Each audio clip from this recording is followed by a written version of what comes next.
าน1,300 กว่าปีแม่จามเทวีสร้างพระเจดีย์ที่วัดดอยน้อยพร้อมเจดีย์โค้งอีกองค์เคียงคู่อยู่ดอยสลับก้อนหินใหญ่น้อยร้อยเรียงหน้าอัศจรรย์พระธาตุสีทองแงนมองฝูงพึ่งทำรังช่างมีมนต์ขลังพลังศักดิ์สิทธิ์บนนั้นกล่าวคำไหว้สากราบสักการะคนลุกขนชันสัมผัสถึงสายสัมพันธ์คงเป็นลูกหลานเคยร่วมสร้างบุญวัดดอยน้อยอยู่กลางยอดดอยโรยต่ออำเภอดอยหล่อเขตติดต่อป่าซางลำพูนเดินทางปลอดภัยจากเชียงใหม่หรือสายลำพูนยินดีต้อนรับนักบุญมาร่วมสร้างทานบารมีตี 3 ตี 4เปิดสถานีฟังตุลุงยอนักเทศเสียงทองชื่อเสียงดังก้อง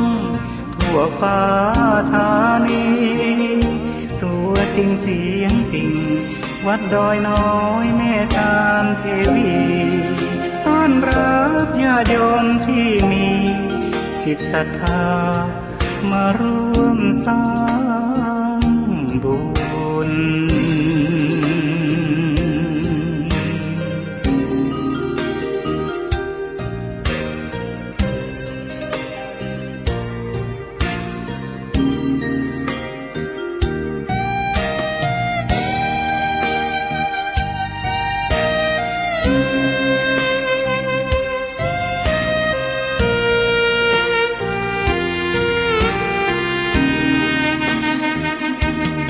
วัดดอยน้อยอยู่กลางยอดดอยโรยต่ออำเภอดอยหล่อเขตติดต่อป่าซางลำพูนเดินทางปลอดภัยจากเชียงใหม่หรือสายลำพูนยินดีต้อนรับนักบุญมาร่วมสร้างทานบารมีตี 3 ตี 4เปิดสถานีฟังตุลุงยอนักเทศเสียงทองชื่อเสียงดังก้อง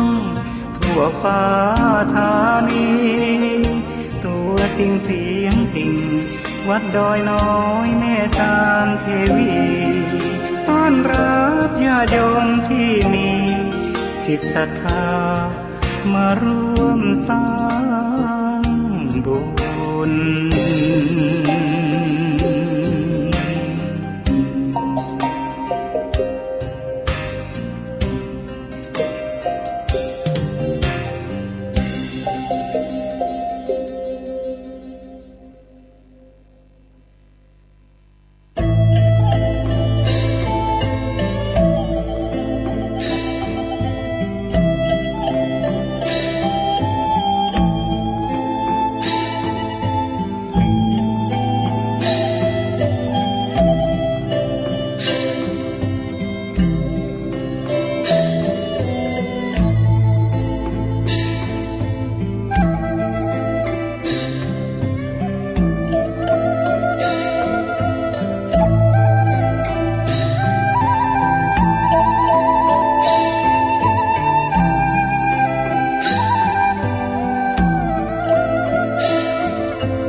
วัดพระธาตุน้อยพันปี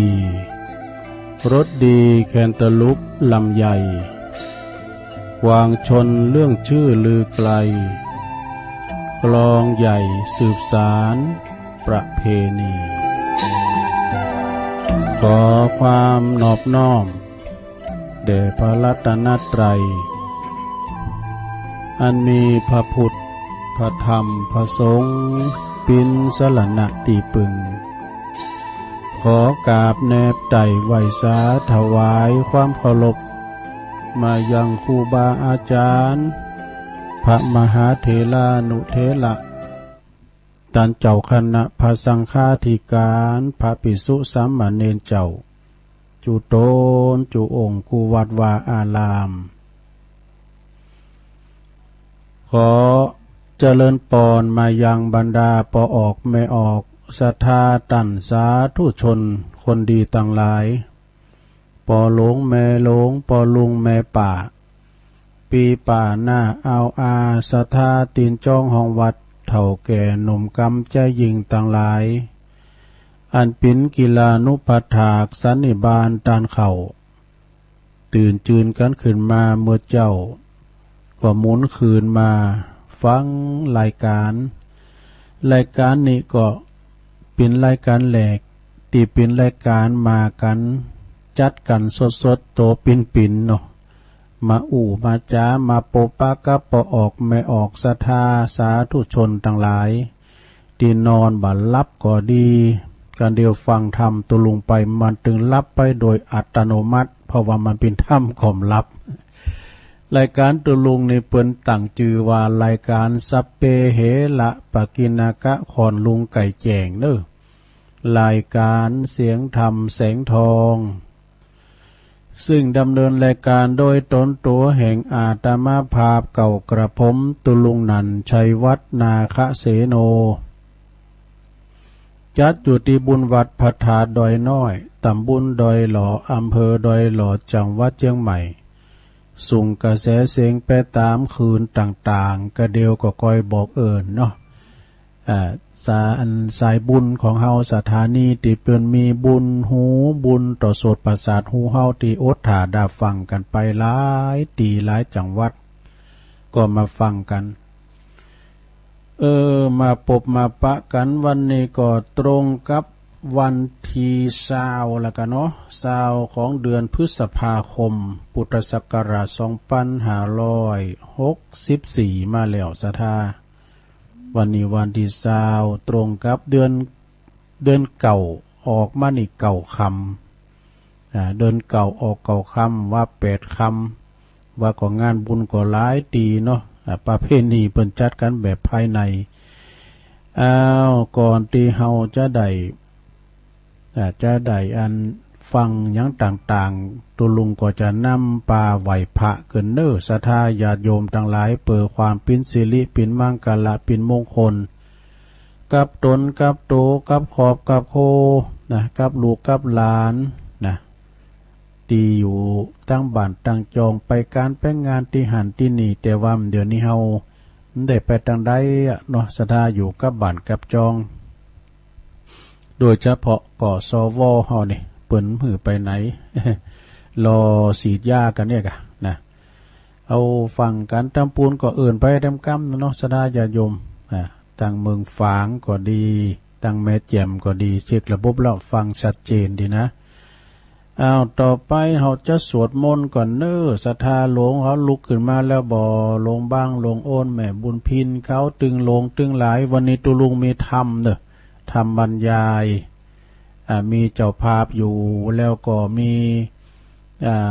เจ้าภาพเก่าก็อาจารย์ท่านพระอาจารย์สมนึกหรือว่าสมเพชรปัญญาโนเปิ้นมอบหมายถวายธรรมก่อมมา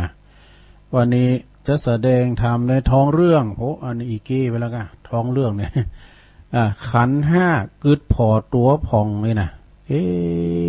ตุลุงเล็บไว้ก็ให้มันจะออกกำเดกาเนี่ยออกแล้ว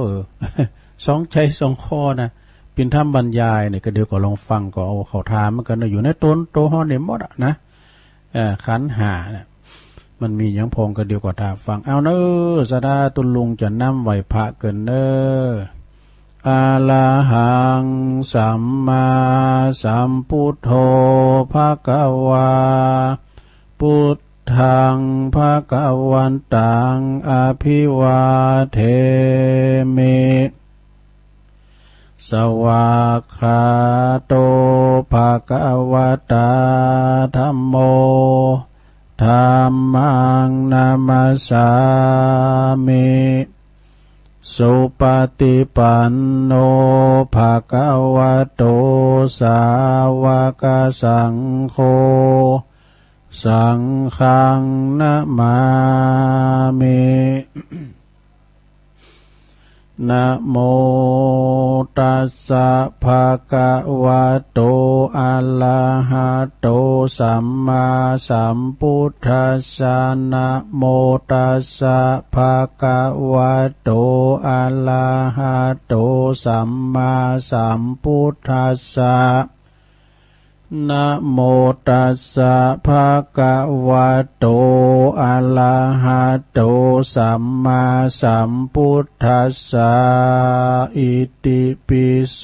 ภะคะวะอะระหังสัมมาสัมพุทโธวิจาจารณะสัมปันโนสุขโตโลกวิโต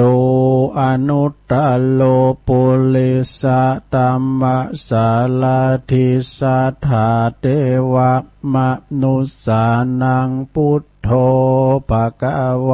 ติสวากขาโตภควตาธัมโมสันติทิโกอากาลิโกเอหิปัสสิโกโอปันนะยิโกปัจจัตตังเวทิตาโปวินโยเหติสุปฏิปันโนภะคะวะโตสาวกสังโฆอุจุปฏิปันโนภะคะวะโตสาวกสังโฆยายะปฏิปันโนภะคะวะโตสาวกสังโฆสามิจิปฏิปันโนภะคะวะโตสาวกสังโฆยติตังจัตตาลิปุริสายุคานิอัฏฐปุริสปุคคลาเอสะภะคะวะโตสาวกสังโฆ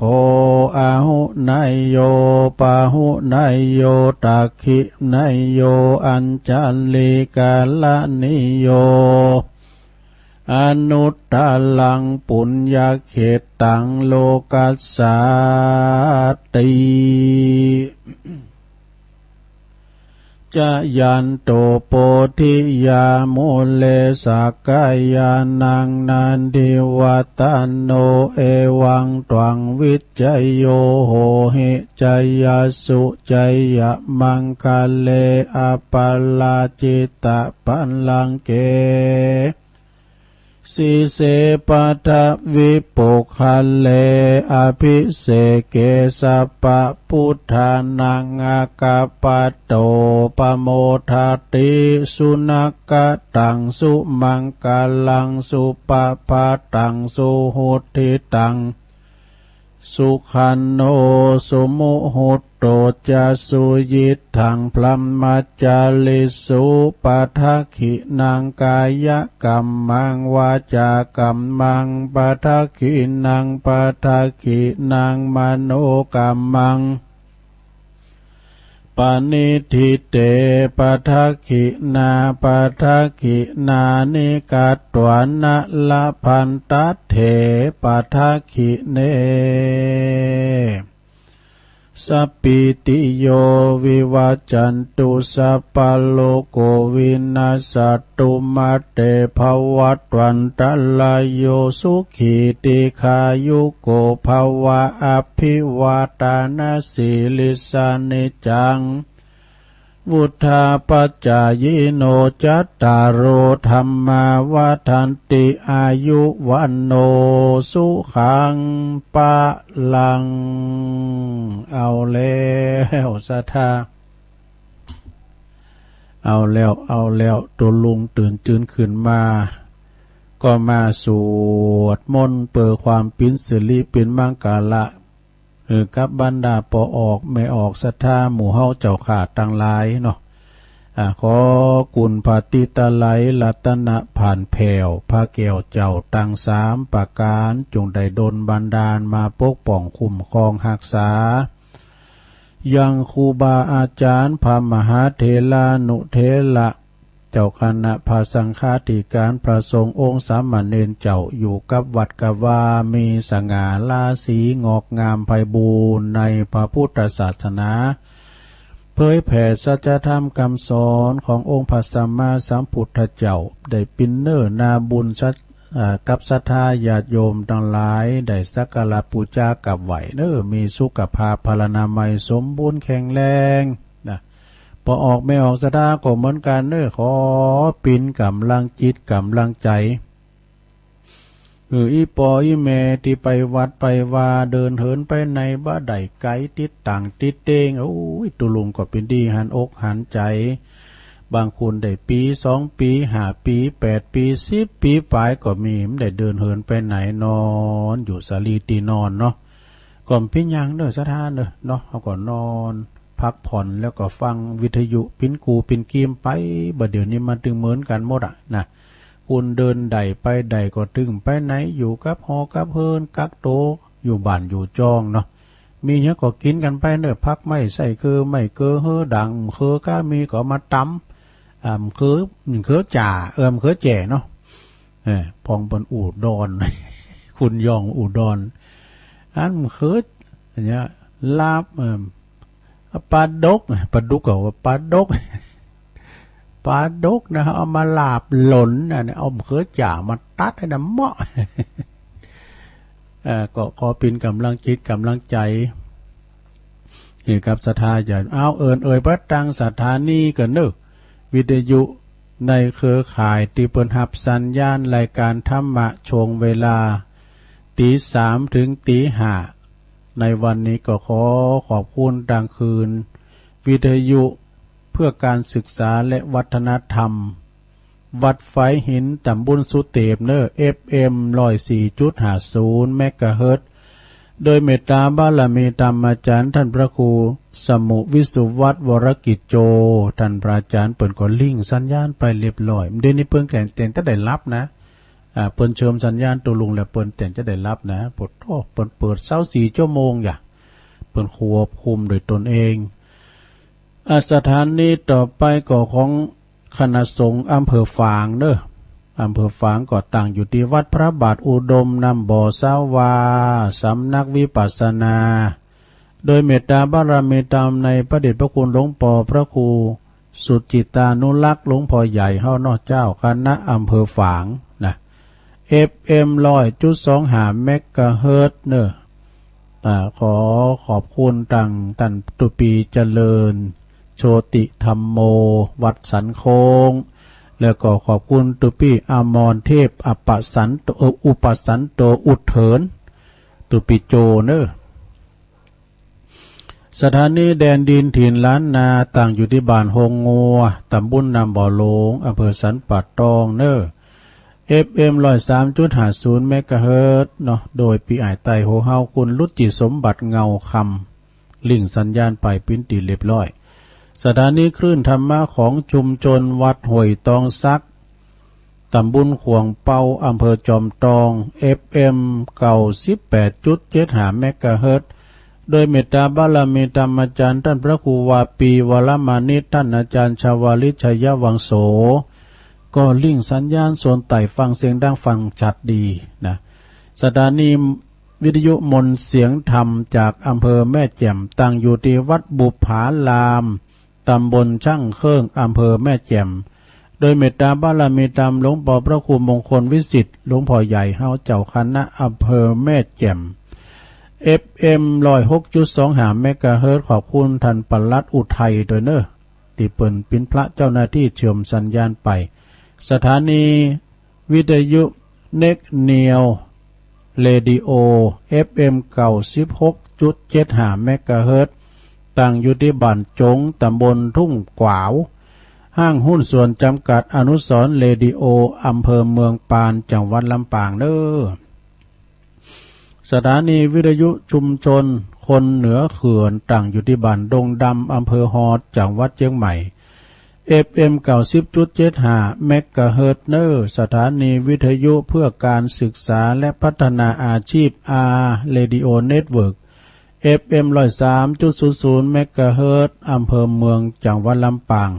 ขอบคุณคุณอนุพงษ์ตาจีนะเนอสถานีสุดท้ายสถานีที่9สถานีวิทยุ R Radio Network FM 99.50 เนอวิทยาลัยเทคโนโลยีการจัดการกฟผแม่เหมาะลำปางเนอเปิ้นก็ส่งกระแสเสียงหับสัญญาณไปพิธีเรียบร้อยเนาะก็ต้องขอบคุณครับครูบาอาจารย์ตลอดถึงคารวะญาติโยมตีเปิ้นปิ้นเจ้าหน้าที่ลิงสัญญาณนำเอาเสียงนี่ออกไปหือศรัทธาได้ฟังกันเนาะปิ้นตีเรียบร้อยก็เปิ้นกดเปิดวิทยุเปิดสถานีเมื่อใดเฮาก็ได้บุญมาอันนั้นเด้อศรัทธาเด้อเปิ้นก็ได้บุญมาเฮาก็ได้ฟังกันไปฟังกันหนักกันหลายเอิ้นว่าตังปุนด้วยเด้อพี่น้องตั้งไตลือปุนพองนะไตลือตังลวงเนื้อลวงไตตำบลเชิงดอยสะเก็ดตังปอคำเขาแม่อุ้ยสาบุญชุ่มใจเปิ้นเคยมาทำบุญเนาะเปิ้นเคยมาทำบุญตลอดถึงล่วงเนื้อล่วงไตโบกก้างสันกำแพงตัว ฟังกันหนักกันหลายก็ต้องขอบคุณมานะดินนิโตยตลอดถึงพี่น้องศรัทธาครูบาอาจารย์ท่านพระอธิการสุทัศน์ทนัญชโยครูบาวัดดอยแดนก็ดีเมตตาบารมีธรรมพระครูสังฆลักษณ์สมบัติอภิลัมมณีโยวัดไหลวัดเหล่ายาวเนี่ยอำเภอบ้านหงนี่ก็หลายนะบนฟังกันนะโดยเมตตาบารมีธรรมหลวงพ่อพระครูพุทธิธรรมรักษ์โดยเนาะเจ้าคณะตำบลแม่โป่งตำบลแม่โป่งนี่ก็ปุ่นกับดอยสะเก็ดนะขอบคุณตัวปีสมนึกโดยเน้อเจ้าของธรรมวันนี้เนาะเปิ้นดูแลครูบาโดยนะตัวปีสมนึกพ่อก้อยครูบาอุปถัมภ์อุปถากครูบาอาจารย์หลวงตามูลหนองเจริญโดยเน้อโตตามน้ำพริกจะไข่เปิ้นลำเนาะ เอิ้นไปตั้งท่านพระครูสันติเจติยากรเมตตาบารมีธรรมหลวงพ่อวัดเกตกาลามเปิ้นก็ฟังตลอดเด้อเปิ้นสนับสนุนปัจจัยในการเผยแผ่ธรรมมาเป็น4-5 ปันเหมือนกันนะขอบคุณนะครับเด้อพระครูบุญเลิศวัดอุโมงค์เนี่ยผมก็ฟังตุลุงอยู่เด้อเด้อพระครูโชติสุวรรณสอนวัดศาลา ตำบลน้ำแพร่หางดงนี่แล้วก็เอิ้นประตังปะคูโอนโดยบ้านเป้าเมืองแกนปุ้นแม่แตงปะคูโอนเปิ้นก็ฟังซุมฟังโทรมาหลังไม้บุญอาจารย์ใบดีกาประเสริฐประสันโน วัดพระธาตุดอยสุเทพก็ฟังกันไปเอิ้นประตังปะโลงมงคลมูลชีพโตยนะพี่น้องน้องเงือเขาเนาะโอ้หลายอยู่กันนะเปิ้นส่งไลน์มาก็มีบุญตักตังไลน์ทำคำเนาะแล้วก็ยายบุญเมืองทองหาฟังกันอยู่ก็แม่บุญเมืองนี่83แล้วเนี่ยตัวแทนพี่น้องตังตำบลตาตุ่มนะ ตำแม่เย็นปินตาอุ่นก็ปุ้นล่องเคอกวาวพี่น้องตัวแทนแม่ไผ่ก็บานขวางเนี่ยนะฟังกันไปเนาะเจ้าปีในน้องเฮาวันนี้ตัวลุงน้อมนำเอาพระธรรมเทศนาเนี่ยแบบบรรยายนะสนาญาโยมทั้งหลายมาเทศนาขันธ์5กึดพอตัวพ่องนี่ตัวลุงก่อนสองใจสองข้อนะเทศแล้วหรือว่ามันเทศหรือว่าตัวลุงเลวแบบไหนก็หาเนาะก่อนเป็นยังนะฟังแล้วก็มีเนื้อหาสาระดีเนื้อศรัทธาสอนอกสอนใจเป็นอย่างดีนะตัวลุงจะสอนเนื้อแต่มันเป็นในธรรมนะศรัทธาเนื้อขอบคุณเจ้าภาพก็มีศรัทธาแม่แสงจันทร์สมรูปนางสาวน้องอันพัทรวดีสุดาคำน้องการอันนี้เปิ้นเป็นเจ้าภาพกันเตดเนอะและเปิ้นตานไปหือไผนั้นบึ้ดจัดปันป้อนโวหารไปหือกันเนาะ พร้อมกันนั้นก็มีอันต่างอันแม่โยมปีสมศรีด้วยนะปีสมศรีกับลูกสาวเนี่ยเปิ้นไปปิ้นแม่กาดูไปส่งเข้าส่งของอันกล้าขายเอกโพไปถึงปุ่นป่าค่าบันป่าค่าดอยสะเก็ดปุ่น เปิดก็ฝากของมาแม่แสงจันทร์ก็ฝากของกินมาพองโอ้เปิ้นก็มาเอาปอนจะดีเนี่ยขอบคุณเด้อเปิ้นปิ้นแม่กะสะพานบุญเด้อนี่นะเอามาสูงแล้วก็ขอป้อนตุลุงก็ปันป้อนให้เรียบร้อยไปอยู่ปากทางเจริญเนี่ยปีสีกับลูกเพิ่นน่ะลูกปอดใจก็หาได้ปอดใจและทั้งขณะนี้ก็ปอสมศักดิ์แม่เพนขาวเตี้ยเปิ้นก็ปิ้นเจ้าภาพทำแล้วก็อุทิศบุญกุศลไปหาปออุ้ยน้อยปันแม่อุ้ยเงินด้วยก็เดียวก็ปันป้อนทำกรรมนึงนะซะละแล้วขอบคุณทานนึงเด้อพี่น้องบ้านไกมาจาก42/7บ้านแม่อายตำบลแม่อายอำเภอแม่อายจังหวัดเชียงใหม่แม่สีเพ็ญท่านนันชัยเด้อแม่สีเพ็ญนี่เปิ้นก็ฝากข้าวฝากของมาโดยหลอดไฟโดยนะของขอบคุณโดยเนาะเอาละศรัทธาญาติโยมทั้งหลายแล้ววันที่26บุญกันเด้อวันเกิดของแม่ทองสายหลวงคำอ้ายนะก็ค่อยว่ากันอันนั้นน่ะเปิ้นอยู่ด้วยแก้วเอาต่อไปตัวลุงจะเอาทำตัวปีสมนึกมาตีกันเด้อเป็นธรรมขันธ์5กึดพอตัวพ่องลองฟังก่อนนะลุงเด้อก็มันเฮาเป็นพระธรรมบรรยายก็อู่กันไหมอ่ะน้ำเจว่าสาธโวโดผมพูดก็ซอหาให้ใหม่สาธโวอันนี้เป็นธรรมบรรยายแบบสำนวนโวหารนะนะโมตัสสะภะคะวะโตอะระหะโตสัมมาสัมพุทธัสสะนะโมตัสสะภะคะวะโตอะระหะโตสัมมาสัมพุทธัสสะนะโมตัสสะภะคะวะโตอะระหะโตสัมมาสัมพุทธัสสะปฏิมังเสตมันตนาติณโอกาสบัดนี้อาตมาภาพก็จะได้น้อมนำเอาคติธรรมคำสอนในทางพระพุทธศาสนามาจี้แจงแถลงไขแก่บรรดาปออกไม่ออกศรัทธาท่านสาธุชนญาติโยมทั้งหลายเนาะเพิ่มเติมเสริมความหูความเข้าใจในสาระธรรมอันจะเป็นต่างน้อม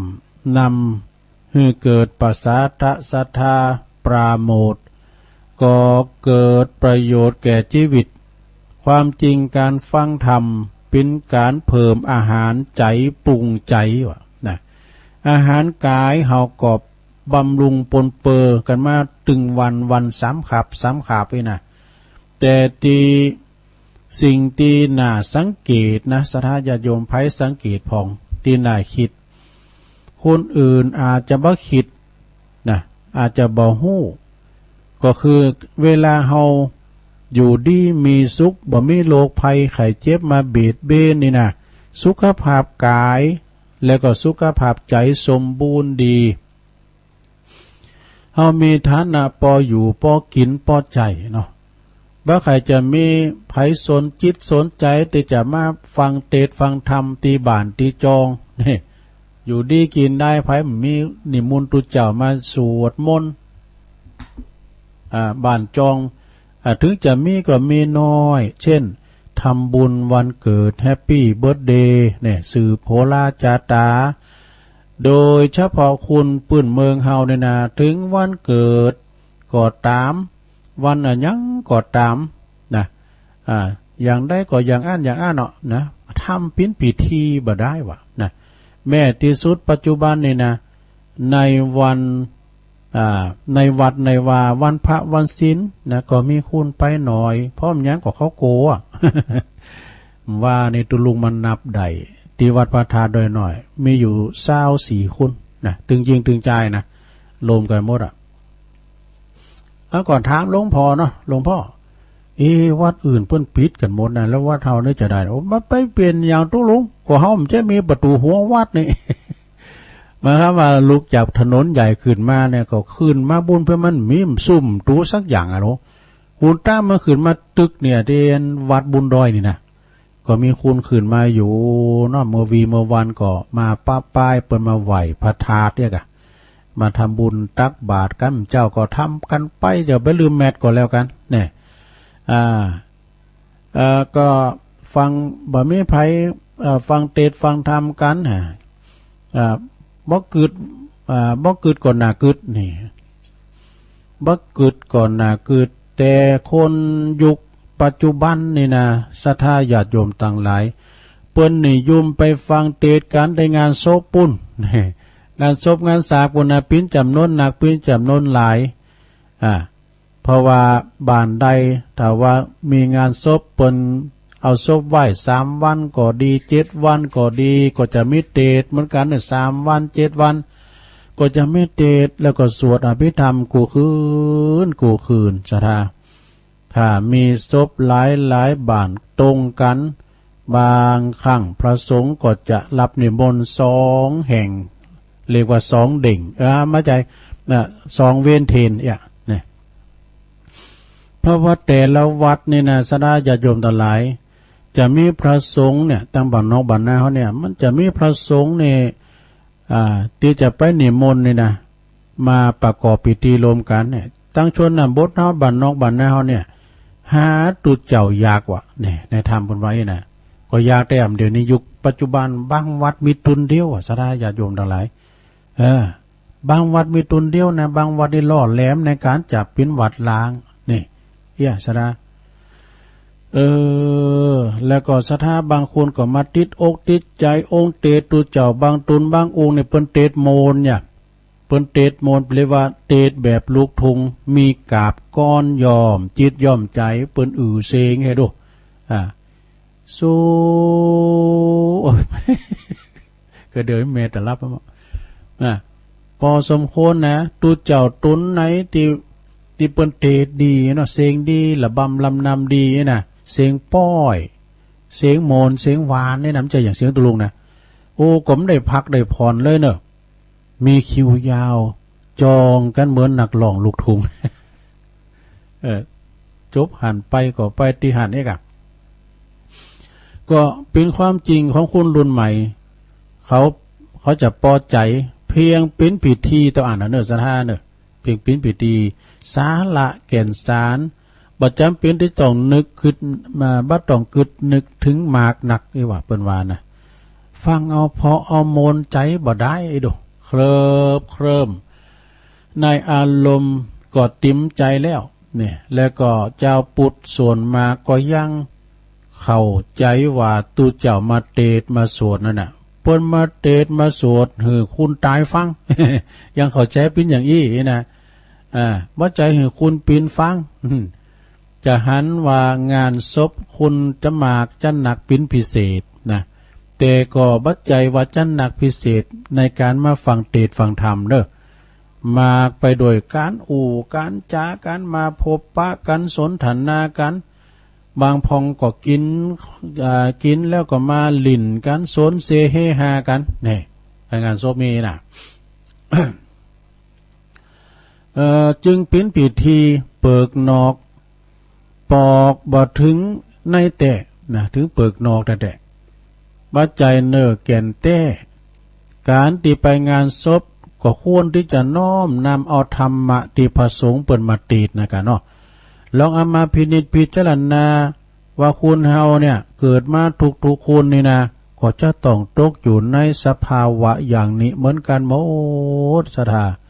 นะเพราะว่าจะเป็นคุณดีมีจนก็ตามอยากดีมีจนก็ตามการที่ได้ปัดพากจากกันนี่นะจากของหาของสอบใจก็ดีก็ยอมมองเงาเศร้าโศกก็มีวิธีก็บ่มีวิธีอันยังที่จะมาหายคลายตุกนะที่นับถือพระพุทธศาสนาก็ไปอาราธนานิมนต์สาธุเจ้ามาเทศมาสวดอย่างนี้จุดประสงค์ก็เปิดเจ้าหู้ความจริงในชีวิตเนอะลงเนอะความจริงในอันชีวิตนี่หรอก็คือเอาธรรมะมาเป็นหลักใจนี่จะได้เข้าใจเหตุผล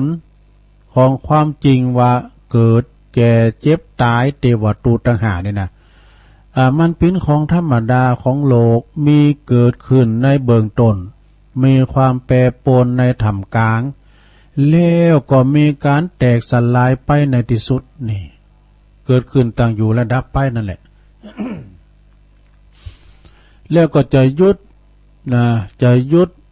คิดพินิจพิจารณาตัวเองจะบ่ได้ลืมโตโมเมาปามาทขาดสติลีบสร้างคุณงามความดีบำเพ็ญบุญกุศลเมื่อตัวตนยังมีชีวิตอยู่นะก็จะได้เป็นจะบ่ได้ตายจากคุณงามความดีเนอะศรัทธาเนอะนะดังบาลีเปิ้นตรัสรับรองไว้ว่าอัปปมัตตานะเมยันติเปิ้นแปลว่าคนไม่ประมาทบ่มีวันตายนี่ศรัทธาดังนี้ชีวิตของคนเฮาเนี่ยนะเหมือนสายทารานะเหมือนสายทาราสายน้ำยอมค่อยๆเหือดแห้งไปทีละหน่อยทีละหน่อยเด้อปิ้นหนุ่มปิ้นสาวเฒ่าแก่ชรา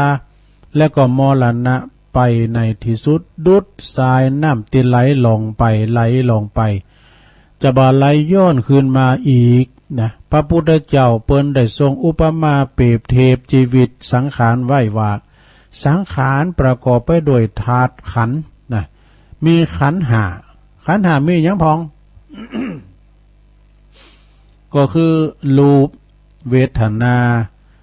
สัญญาสังขารแล้วก็วิญญาณรูปหมายถึงหยังรูปเปิ้นเปรียบเหมือนฟองน้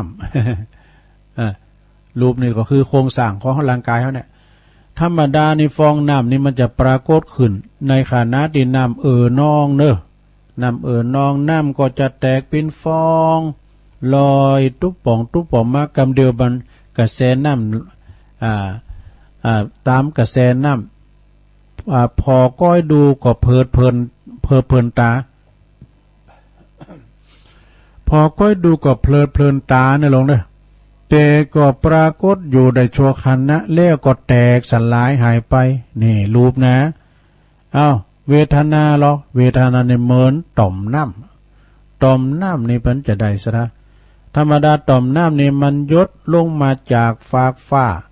ว่าจะเป็นน้ำข้างกลางคืนก็ดีตอนกลางคืนนะหรือว่าฝุ่นตกใหม่ๆนี่นะจะมีต่อมน้ำยดลุงใส่ใบไม้ใบหญ้าใบตองต้องแสดงก็มันต้องแสงแดดนะระยิบระยับนี่นะระยิบระยับเหมือนประกายเพชรที่หน้าพอหน้าส้มแต่ก็บ่เหมือนนานเท่าใดเนอะเหมือนนานเท่าใดพอถูกสายลมแสงแดดมันก็แตกดับเหิดแห้งไปวะนะอันนี้ก็คือเวทนาเนอะต่อไปสัญญาหรอสัญญาเมื่อสายันสัญญานี่เหมือนพลับเหมือนพยับแดดนี่เหมือนพยับแดดมันนั้นมันเป็นเพียงเงาลางวับแวมเนี่ยเหมือนภาพลงตาว่าเลยบ่คงทีแล้วก็เหิดแห่งหายไปอันนี้ก็คือสัญญาสังขารแล้วสังขารก็เหมือนต้นกล้วยนี่ก็กล้วยก็โยกนี่นะหลวงธรรมดาต้นกล้วยต้นโยกนี่นะมันเป็นตุ่นลำมันเป็นตุ่นลำมีกาบเนื้ออ่อน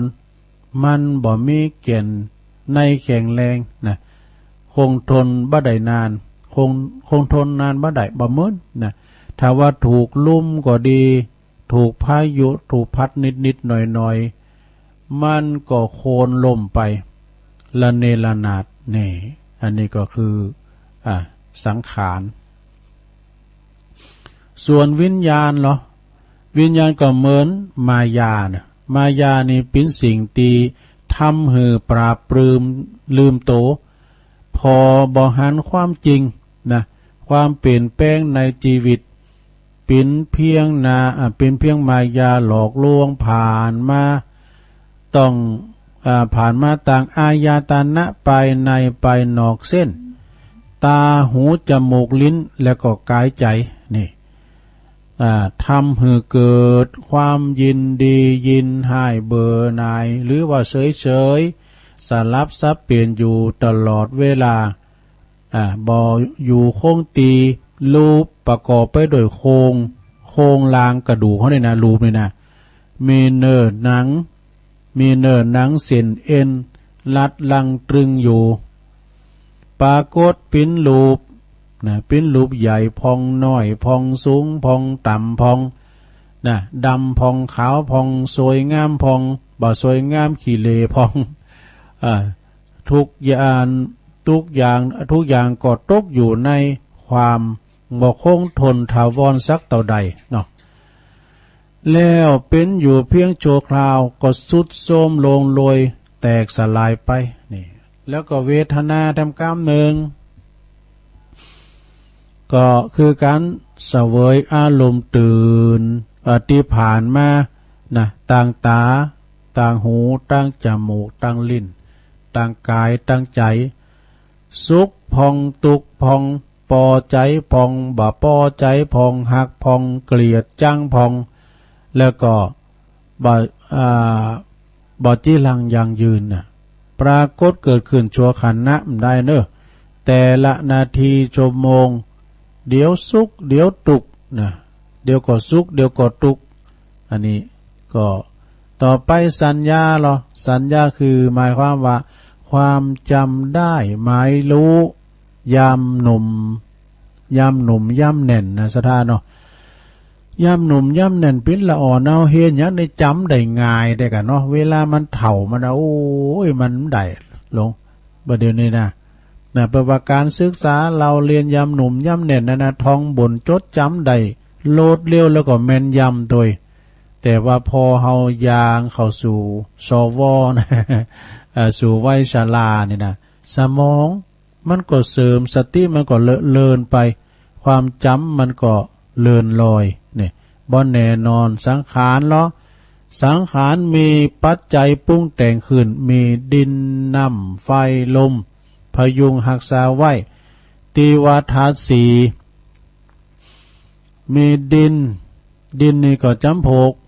ธาตุแข็งเช่นกระดูกเอ็น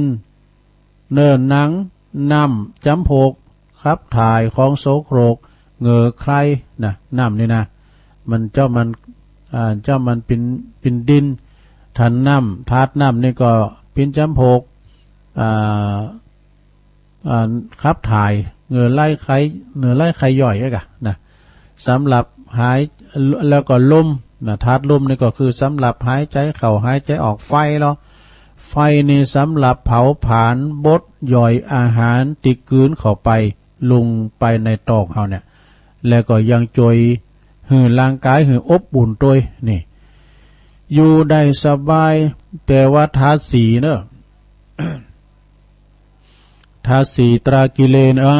ธาตุสีนี่ธาตุสีนี่ธาตุใดธาตุหนึ่งที่มันเสริมคุณภาพไปสมมติเรามี3ธาตุมันอยู่ใด มี3ธาตุมีดินน้ำไฟลมมีแล้วลมหายใจเขาจะมีมันอยู่ไหนมันต้องกะลากันธาตุทั้ง4นี่ถ้าว่าธาตุใดธาตุหนึ่งมันแตกดับหรือว่าตึงมดมันแตกดับไปหมดนี่สังขารของเฮานี่ก็ทรงอยู่บ่ได้ยอมแตกดับไปเป็นธรรมดาวิญญาณความหูซึกนึกคิดหูดีหูโชหูบุญหูบาปหูว่าฮ้อนหูว่าบ่ฮ้อนหูว่าฮ้อนหูว่าหนาวหูว่าอุ่นหูว่าเย็นหูเจ็บหูปวดนี่สารพัดตีจะหลับได้ทั้งของจริงและก็ของหลอกลวงโดยกึดอยากเป็นกึดอยากจะเป็นอันนั้นอยากจะเป็นอันนี้กึดอยากว่าเป็นอย่างนั้นไม่อยากเป็นอย่างนี้กึดอยากได้อันนั้นกึดอยากได้อันนี้ก็เดี๋ยวเปลี่ยนใจบ่ขะได้อันนั้นบ่ขะได้อันนี้มันเป็นมายาชีวิตที่มันบ่คงทีได้ เหมือนคนที่โกหกตอแหลปิ่นป่อนนี่เพิ่นว่า กำเนิดบอกฮัก กำเดียวบอกหักกำเดียวผ่านไปสักนาที2 นาทีบอกบ้าหักทำแล้วนี่ปิ่นป่อนในโลกแห่งมายาดอกนะก็เดียวก็มีไข่โหค้านะก็เดียวก็หายโง่ บีบน้ำตาเองก็มีนะแกงไข่โหก็มีแล้วเอาเองก็มีนะให้ไข่โหเอาเองก็มีพอว่าลงมายา เดี๋ยวหนาอย่างนะลงเด้อยาวเหมือนกันนะสิ่งที่ลวงตารอใจจึงขาดสติปัญญาเนี่ยใครควรพิจารณา ใครควรพิจารณาโดยถ่องแท้จึงประมาทในชีวิตนะในวัยหน้าตีการงานวันเวลานาทีชั่วโมงผ่านไปโดยเปล่าประโยชน์เนอะลืมแสวงหาตีปึงเฮามีอย่างก็คือบุญกุศลเนอะศรัทธาญาติโยมทั้งหลายบุญกุศลนี่นะมันจะติดตามเฮาไปในภพหน้าภพต่อไปเหมือนกับปิ้นสมุดเดินต่างเฮามีบัตรผ่านหมดนะมีบัตรผ่านหมดแล้วว่าเวลาว่าคุณเฮาเนี่ยว่าอีแม่ก็ดีอีปอก็ดีปตุอายุมันยืนยาวเปิ้นจะไปแล้วเลยนะลูกเต่าเหล่าล้านเลนก็เอาจะตั้งมาเนี่ยปิ้นหมื่นปิ้นปั้นก็ตามโดยเอามาใส่ในมือกำไว้มันอีแม่เอ้ยไปโลกหน้าก็กะเปิ้นเกิดที่หันที่นี่ก็จ่ายไปเด้อเลยนะเปิ้นเกิดที่หันที่นี่เปิ้นมีบัตรผ่านก็เอานี่จ่ายไว้ในแนวปิ้นว่าเข้าใจผิดว่ะที่เขาจะไปได้ก็คือบุญกุศลที่ติดตามเข้าไปเงินคำกำแก้วเข้าของสมบัติพระสถานสมบัติยังเกี่ยวเว้นแสนสิ่งยังก็ตามตัวเข้าไปมันได้นะตกเป็นของสาธารเป็นของลูกของหลานนะมีเงินมีทองของใช้ไล่นามากตายแล้วจากทิ้งไว้ให้ลูกหลานเป็นสมบัติของเราซึ่งไม่นานครั้นไวปลานขนไปไม่ได้เลยได้ไป2 อย่างนะคือบาปกับบุญเนี่ยนายสดาเนอะเขาจะไม่ลืมแสวงหาตีปึงก็คือบุญกุศล คือบุญกุศลวันคืนหมุนเวียนเปลี่ยนไปคืนย้ายไปนะคืนย้ายไปทุกอยู่ทุกเวลานาทีบ่มีถอยกลับเนอะมันมีถอยกลับนะพร้อมกับนำปาชีวิตของคุณและสัตว์ให้แก่ชรามรณะไปในที่สุดเนี่ยเปิ้นมีบาลีรับรองไว้นะว่ากาโลคัสสติภูตานิสัปปะเนวะสหสัตตนาเนี่ยเปิ้นแปลความว่าอีนหลงเนอะความว่ากาลเวลายอมกินสัมปสัตนี่การเวลานะการนี่เป็นภาคการเนาะการละเวลานะภาคการเนี่ยมันกืนสรรพสิ่งของมดแม้แต่ตัวของมันเองมันก็กืนการเวลาเปรียบเหมือนผู้ตีหลอบสังหารเฮาโอ้ภัยเงียบเนอะในศรัทธาญาติโยมแม่เจ้าตัวลุกมาตี 1บัดนี้พอละ10 นาทีจะถึงตี 4อ่ะดูมันฆ่าเฮาไปได้หลายนาทีแล้วนะ หลายชั่วโมงแล้วนะนี่มันเป็นหลอบสังหารวะนะศรัทธามันอยู่ที่มืดนะเฮาอยู่ที่แจ้งมันเป็นภัยเงียบเนอะศรัทธาความเฒ่าความแก่นี่นะสุโสมบัดดิกะการละเวลาเปรียบเหมือนผู้ที่หลอบสังหารเป็นธรรมชาติผู้สร้างและก็ผู้ทำลายโดยนี่การเวลาเนี่ยนะความยุติธรรมทุกท่วนหน้าตั้งแต่ยาจกวรรณพิภพคุณขอจนถึงมหาเศรษฐีบ่มีอคติลำเองแก่ก็แก่เหมือนกันเจ็บก็เจ็บเหมือนกันตายก็ตายเหมือนกันเนี่ยนะการละเวลานี่มีการสำหรับคุณมีสติปัญญาอย่างเฮาทั้งหลายเนี่ยก็รู้เนาะ เฮามีสติปัญญาความหู้รอบหู้ความเกิด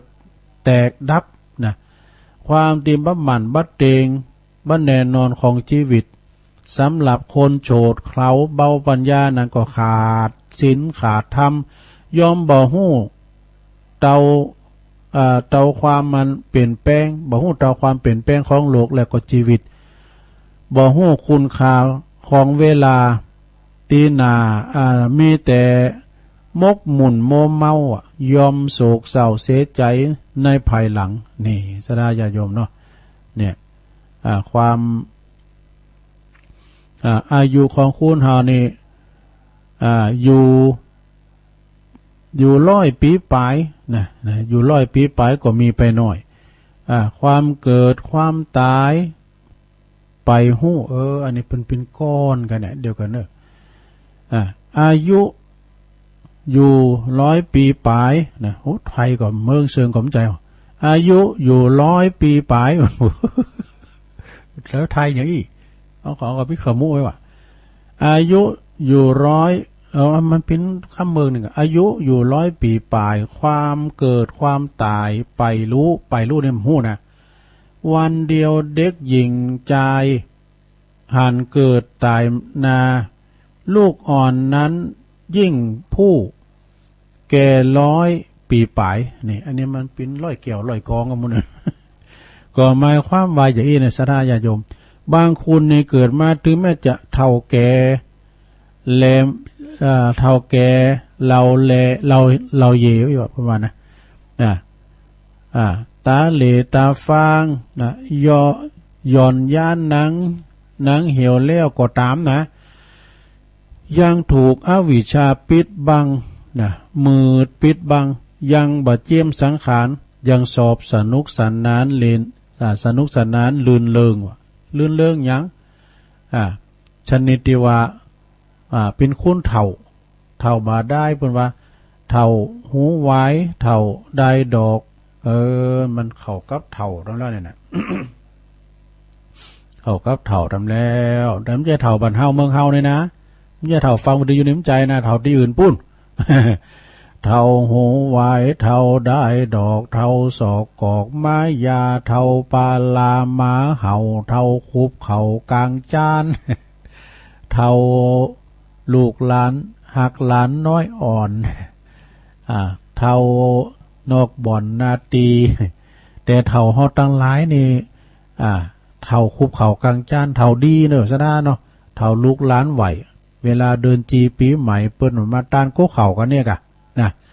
เรียกว่าเท่าโพดนี่ป้านหมู่เฮาตั้งหลายเนี่ยนะโลเนอะอันนี้มันในธรรมนี่เท่าบ่เท่าว่าแต่กินเท่าบินข้างคาวบ่ฮู้ความจริงของชีวิตและสังขารบ่ฮู้กฎของอนิจจังความบ่หมั่นบ่เตงทุกขังนะความปินตุกความอนัตตาความบ่ใจโตตนบ่ฮู้จักเข้าวัด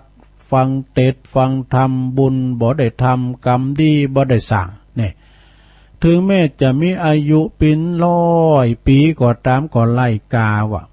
ปินทุชีวิตโมฆะชีวิตก็สูญเปล่าสู่เด็กละอ่อนน้อยเนาะเกิดในวันเดียวบ่ได้ดังมีนัยยะแสดงมาเนาะตันสาธุชนทั้งหลายแล้วก็เจ้าภาพตีนิมนต์ตุเจ้ามาเทศน์ในงานบุญวันนี้ก็ขออำนวยโอโจตีได้เทศนาธรรมมาก็พอสมควรแก่กาลเวลาตุลุงก็ขอสมมุติอยู่ที่ลุงปรุงไว้เพียงเท่าอีเนาะเอวังก็มีด้วยประกาศนีสาธุสาธุสาธุจบลงไปลงขันธ์5กึดพอโตพองนี่กึดพอแล้วก็ลงเนาะคุณเฮาน่ะจะไปลืมจะไปลืมกึดพอโตเก่าเฮาเฒ่าแก่แลมอนมาถึงวันความเฒ่าความชรามันมาต่อยไพ่เงียบมันมาต่อยแข้งต่อยขาเฮาถึงวันเจ็บโหโมตาเจ็บโหเข่าแข้งขาหมาปู่พามครบล่ะเจ็บโหเข่าแงบไม่หมาปู่พามครบโหเข่าแล้ว เจ็บแอวหวาบว่าปุตหมาปู่พามหวาบแอวบนมาเนี่ยนะสดาญาโยม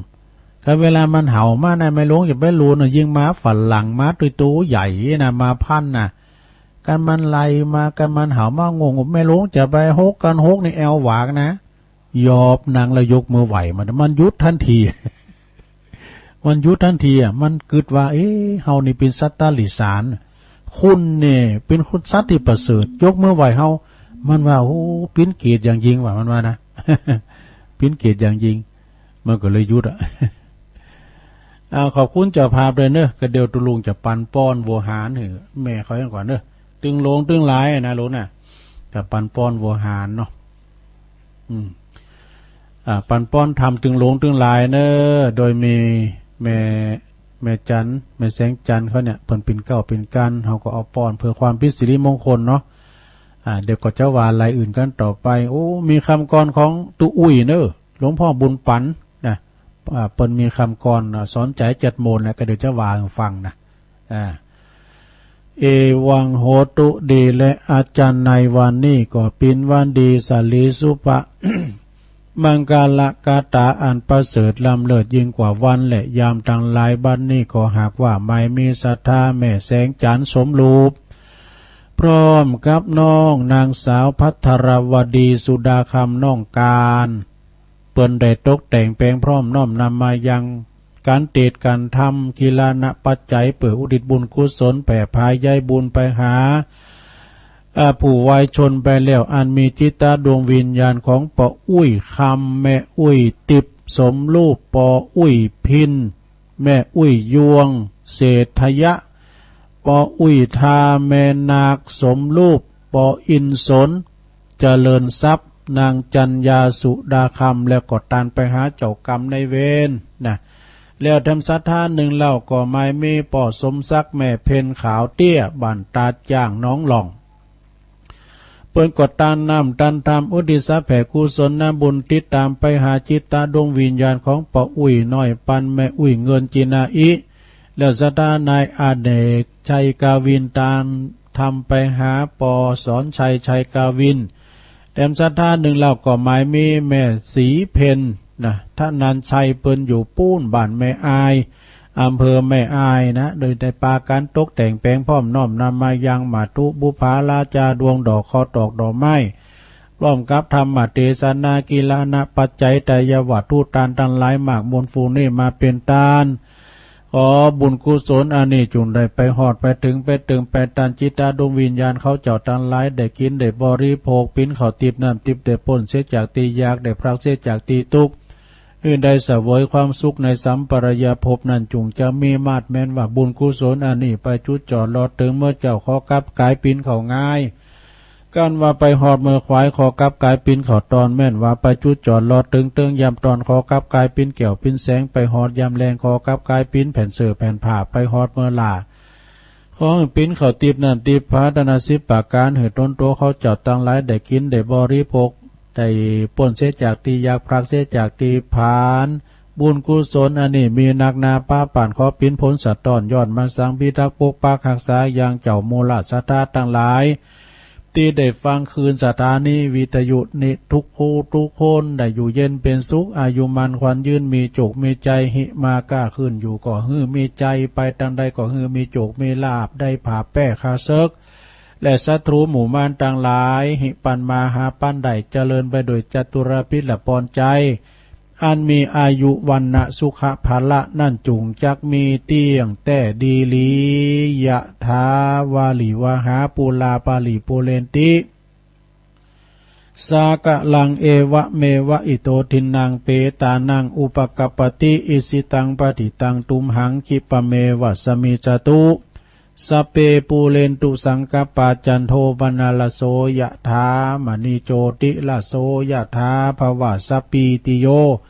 วิวัจจันตุสัพพะโลโกวินาสตุมาเตภวัตวันตรายโยสุขีติคายุโกภวะอภิวาตานาสีริสนิจังวุตาปจายโนจัตตารโอธรรมาวัฏันติอายุวันโนสุขังปะลังเอาละสาธุสาธุสาธุ จบลุงไปสดาญาติโยมทั้งหลายเนาะตัวลุงก็เตดนำเตดทำเฮาทั้งหลายเจ้าขาปิ้นเจ้าพาเพิ่นกันหมดผู้ก็จะเตดอยู่ แต่ปิ้นทำเนื้อก็มั่วอันนี้ก็ขอบคุณทางเจ้าภาพเก่าเน้อตุปีสมนึกเนาะวัดป่าไผ่บ่อทองเปิ้นมอบมาตึงมดเนี่ยมีเป็นเศร้าผูกพุ่นเด้อก็คอยทยอยมาเตดของแม่ แม่กิมหลังแทมเนอร์บ้านโบก6ปุ่นนะสาลับปี อันนั้นผู้ซื้อทำใหม่มานะแต่มันซ้ำกันพองก็มีพี่ยังเนาะเอาคติธรรมของตุอุ้ยมากันเนอะคติธรรมเป็นคำกลอน เป็นคำกลอนสอนจิตสอนใจเปิ่นสูงมาตุลุงกวาแล้วกรรมอมาวาทำกรรมเนาะตีแผ่สังคมเป็นการเป็นวิทยาทานกันไปเนาะเปิ้นก็บอกว่าอีนะสราญาโยมมันไหวพระและสวดมนต์ภาวนามันศึกษาในหลักธรรมกรรมสั่งสอนชีวิตเฮาที่เกิดมาบั้นแน่นอนอย่าอ้าวรในเรื่องราวที่ผ่านมานี่ตัดอดีตอย่าไปคิดหือฟุ้งซ่านเรื่องที่ผ่านปล่อยวางไปเถิดหนาอนาคตยังบ่ถึงการเวลาปัจจุบันเท่านั้นหนาสิ่งสำคัญนี่คติธรรมและคำกลอนสอนใจนี่ล้วนแต่มีลักขอคิดเหตุและผลได้อ่านแล้วคงถูกใจใครบางคนนี่อย่าสับสนให้ทุกคนจงเข้าใจแต่ละคำกว่าจะนำมาลงนั่นนั่งคิดอ่านและทบทวนและทบทวนหลายหายสงสัยเนอะหายสงสัยหากผิดพลาดขอท่านผู้ฮู้โปรดอภัยจะนำไปปรับปรุงใหม่ให้ดีกว่าเดิมนี่บุญอันใดญาติโยมบุญอันใดตีญาติโยมรวมทำมาขอโมทนาในบุญในผลบุญผลกุศลตั้งแต่เริ่มจนบัดนี้ก็หลายคนบุญมากล้นขอเหือตันจงสุขใจเนี่ยทำอะไรขอให้ก็ขอให้สำเร็จผลดังตีตนได้ตั้งจิตคิดเอาไว้ขออนุภาพแห่งความดีจงนำไปปบแต่สุขมดเวียนภัยทุกท่านเทินสาธุสาธุสาธุโอ้ตุลุงสุมาเนอะความจริงเขาต้องอ่านเป็นกำไทยกับตุลุงมาอ่านเป็นกำยองนี่ สุมาเนอะของฝากจากตุอุ้ยเนอะหลวงพ่อบุญปันปุญญธรรมโมนะวัดแม่โป่งดอยสะเก็ดเนอะหลวงพ่อเปิ้นก็ฟังตุอุ้ยเปิ้นก็ฟังตลอดนะเปิ้นโทรมาลังไม่ไปนะ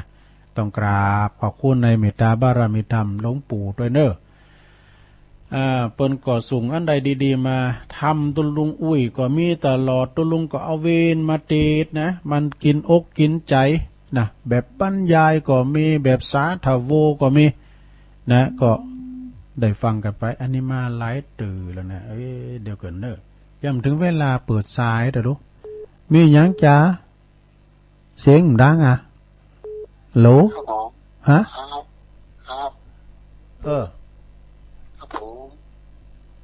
อันนี้ตั้งใดนี่จากนั่นครับเมืองนานนี่ครับผมโอ้พี่น้องไก่เมืองนานเหมือนกันได้ ฟังเจ้าแล้วก็ฟังตังเน็ตเปิดครับที่2ครับเปิดตั้งแต่ที่2เนาะครับก็เดี๋ยวโทรมาดำเด้อเดี๋ยวโทรมาดำตุลุงอูดจบไปก่อนเนาะสาธุสาธุโอ้พี่น้องเมืองนานบ่น่ะซะนะตุลุงก่อนนึกว่าสถานีตุลุงบัดดีบัดดังกาอีกกับเปิ้นโทรมาหลายเตือปีนั้นเด้อนะก็เดี๋ยวตุลุงจะอนุญาตคือโทรมาแถมเอานี่ทำการเรื่องความสามัคคีความเห็นต่างความคัดแย้งมันจะบ่ถูกกันเด้อศรัทธาญาติโยมความสามัคคีอยู่ที่ไหนสุขเกิดที่หั่นดังบาลีพระพุทธเจ้าได้ตรัสไว้ว่าสุขาสังคัสสะสามัคคีนะความสามัคคีอยู่ที่ไหนความสำเร็จความสุขความเจริญอยู่ที่หั่นเพราะฉะนั้นเราจะไปแตกไปแยกกันมีความสามัคสามานฮักไข่ปรองดองสามัคสามานสามัคคีกันนะมีความต่างอกต่างใจเริ่มตั้งแต่ครอบครัวเฮาถ้าครอบครัวเฮาสามัคคีกันเนี่ยพ่อแม่ลูกเนาะ อู่กันลงส่งกันปอโพเดียวเมโพเมกันก็ดีนะบาคาดบาแย่งกันแบบฟังกรรมพี่น้องเจ้าบ้านมือที่สามนะปฐุมมันโมนเนี่ยนะพองก่อโอ้ปิ้นโพเมปิ้นกูตุกกูยากูลำบากด้วยกันหิมากาขายด้วยกันนะปิ้นโพเกี่ยวเมแสงโพแป้งเมหักปัจจัยโพอยากเมมานปิ้นโพสารเมก่อเหมือนกับพระเวสสันดรการนั่งมาที่ยะกะนะแต่บางพองนี่เพิ่นก่อเอามาปะกันดูเนาะศรัทธาญาติโยมมันบุญมันมาปะกันนะมันจะเป็นความบังเอิญนะในธรรมบนวานะเนาะมันเป็นวาสนาต่อกันทำอันปะกันนะพองก่อมาโดนจิตโดนใจมาเป็นศัตรูกันมาก่อนก็ได้มาอยู่รวมกันก่อนนะฮักอันใดจังอันใดก็ได้อันนั้นแน่เพิ่นว่านะ ก็หมายความว่าหืออู่กันลงส่งกันป้อมีความสามัคสามานสามัคคีเฮาพอล้อนะวัดก็ตามบ้านก็ตามบวเนี่ยบวลเนี่ยเปิ้นมีความสามานสามัคคี3ก่อนเสาบก็คือบ้านวก็คือวัดลก็คือโรงเรียนหรือว่าส่วนราชการเนี่ย3ก่อนเสานี่จะไปแตกไปแยกกันคือมีความสามัคสามานสามัคคีต่างวัดมีงานศรัทธาก็มาจุยกันโอ้ตั้งแต่ตั้งโต๊ะตั้งเต้นพาประกาถินพาป่าเจ้ามาเด้ออีน่ะโอ้มีความปิ้นกันเวลาบ้านเฮามีโอ้เปิ้นจะขึ้นเฮือนใหม่เอาละคุณโคไปโลว่าจะกินแขกแต่งงานเอาคุณไปนี่น่ะจำเตือนเนี่ยเปิ้นจะมาคุณโตคุณต่างในตุหลวงเปิ้นจำเตือนเปิ้นก็อันนี้ของใหม่เด้อเปิ้นใจกวัดนั้นบ่ได้ ไปเป๊กตาจังมังจะเปิ้นเนี่ยเนาะของหมดเนี่ยโตน่ะอันนั้นก็เมาแล้วไปอู่กับตัวเจ้าก็สมควรน่ะเป็นของตัวเหรอเดี๋ยวร้องเขาแล้วเนี่ยผมเอาตัวเหรอตัวเนี่ยเดี๋ยวผมจะยืมได้มันมาจ่ายหนาเอ้ยอันนี้มันโตเนี่ยมันใหม่อยู่เปิ้นมายืมเปิ้นเอาไว้กับวัดเนี่ยเฮ้ยยังไงอะไรมันอู่พูดเลยเหมือนน่ะหลงเหมือนน่ะอันก็คอยอู่คอยจ้าคอยถอยทีถอยอาศัยกันวัดปึงวัดบ้านปึงบ้านเนาะเวลางานศพงานสากเนาะหลงพอตายแม่ตายก็ดีไผตายโผเสเมตายตุจอมไปก็บินน้ำแล้วแถมแล้วตุจอมไปบินน้ำแล้วแถมแล้วไอ้นั้นศรัทธาญาติโยมทั้งหลายนะเดี๋ยวกันศรัทธาไปฟังโทกันมาเถอะเนาะยังไม่ถึงเวลาก็เดี๋ยวก่อนอันนี้ตุลุงจะเอาคำกรนี่มาทำกล้ามแน่คำกรนี่เคยว่าแล้วความสามัคคีเหมือนมือหานิ้วนะแต่ก่อนเนี่ยศรัทธาญาติโยมทั้งหลายตากับตีนนี่ก็คัดแย้งกันนะมีความสามัคคีกันสิ่งดีสิ่งเด่นกันต่างฝ่ายก็ว่าโตดีนี่ต่างฝ่ายก็ว่าโตดีโตเด่นในลองฟังหัวเนี่ยคำกรนี่นะอันนี้ได้รับความเมตตาจากตุปีตุปีเป็นเขียนมาหื่นนะตุปีเนี่ยก็ที่เป็นอยู่วัดดอยน้อยเหมือนกันนะลืมไปเป็นอยู่ซบเตนะจักรวาโลเป็นเขียนว่าอีนะถึงคำก่อนนะลองได้ฟังไปละตากับตีนอยู่กันมาแสนผาสุกจะนั่งลุกยืนเดินเพลินหนักหนาวันหนึ่งตีนทะลึ่งปรัชญาว่าตีนมีคุณค่าว่าตีนมีคุณแก่ตาเสียจริงๆตีนช่วยพาตาไปที่ต่างๆตาจึงได้ชมนางและสรรพสิ่งเพราะฉะนั้นดวงตาจงประวิงว่าตีนนี้เป็นสิ่งควรบูชานี่ตาได้ฟังตีนคุยโม้ก็หมั่นไส้จึงร้องบอกออกไปด้วยโทสาว่าที่ตีนเดินไปได้ก็เพราะตาดูมักคาเศษแก้วหนามไม่ตำตีนเพราะฉะนั้นตาจึงสำคัญกว่าแน่จริงก็เดียวกัน เพราะฉะนั้นตาจึงสำคัญกว่าตีนไม่ควรจะมาดูคิดดูหมิ่นสรุปแล้วว่าตามีค่าสรุปแล้วว่าตามีค่าสูงกว่าตีนทั่วทานิน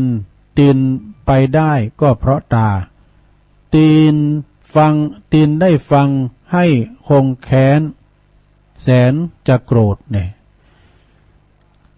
วิ่งลิงโลดโดดไปใกล้หน้าผาเพราะอวดดีคุยเบ่งเก่งกว่าตาดวงชีวาจะดับไปไม่รู้เลยตาเห็นตีนทำเก่งเร่งกระโดดก็พิโรธแกล้งระงับหลับตาเฉยตีนพาตาทลาล้มทั้งก้มเงยตกแล้วเหวยหน้าผาทั้งตาตีนอันนี้นะ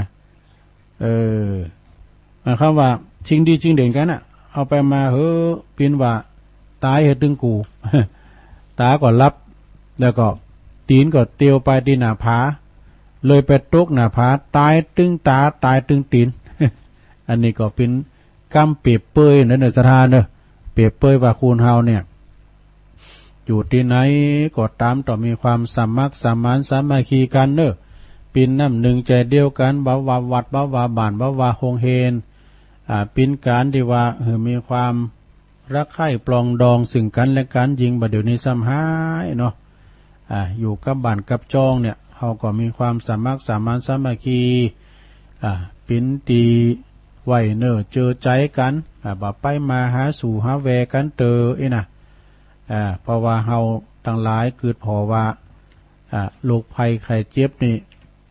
มันมาไก่โตเฮาแล้วเดี๋ยวนี้เปิ้นก็ลนหน้าลงฉีดวัคซีนกันนะสดาญาติโยมทั้งหลายเปิ้นก็เอาดารามาโปรโมทฉีดยุกฉีดยากันให้คุณดังในวงการบันเทิงก็ดีก็ฉีดนะก็สดาญาติโยมเปิ้นมาได้ก็ฉีดมานะแต่ตัวลุงก็มีข้อแม้ว่าก่อนที่จะฉีดตัวลุงเนี่ยขอบอกคือหมอเอายาสลบมาโมะหูดังตัวลุงมันสลบไปก่อนค่อยฉีดโอ้กลัวเข็มยาตุ้ยอย่างควายเนาะ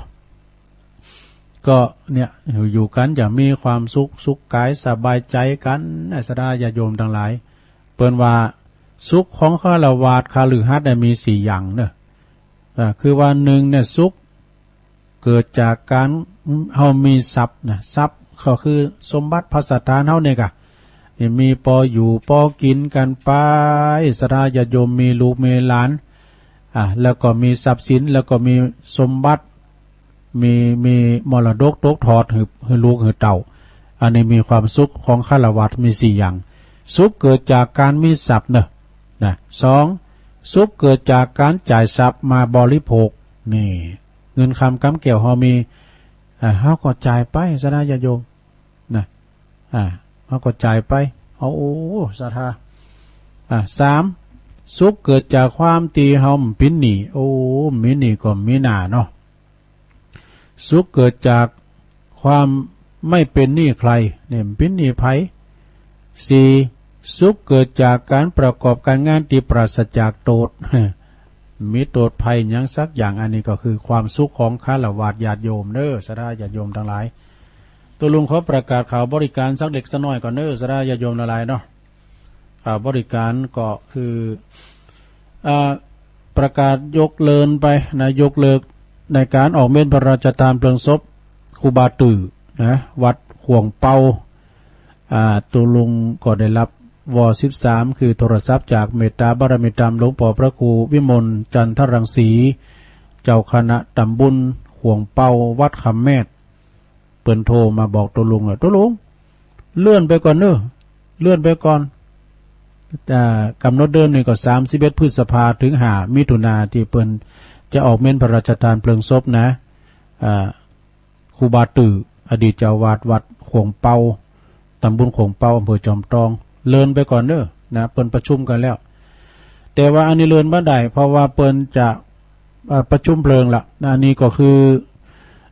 ตุลุงเดินเนาะตุลุงเดินนี่เปิ้นเป็นพาลูกวัดสันกำแพงตำบลมะกอกอำเภอป่าซางนะตุลุงเดินเตชะวโร อายุเปิ้น84 ปีแล้วก็พรรษา24นะเป็นพระมหาเถระเปิ้นโบสถ์มาอยู่กับวัดก็ว่าเป็นเวลาหึงเมื่อนานเปิ้นจะกลางคืนก็ไปฟังเทศน์ฟังธรรมกันไปฟังสวดอภิธรรมกันแล้วก็ไปปูชาผ้าไตรผ้าปังสกุลไปปูชาโลไม่เงินโลไม่คำกันที่วัดสันกำแพงและเปิ้นจะกำหนดพระราชทานประชุมเพลิงศพนะวันที่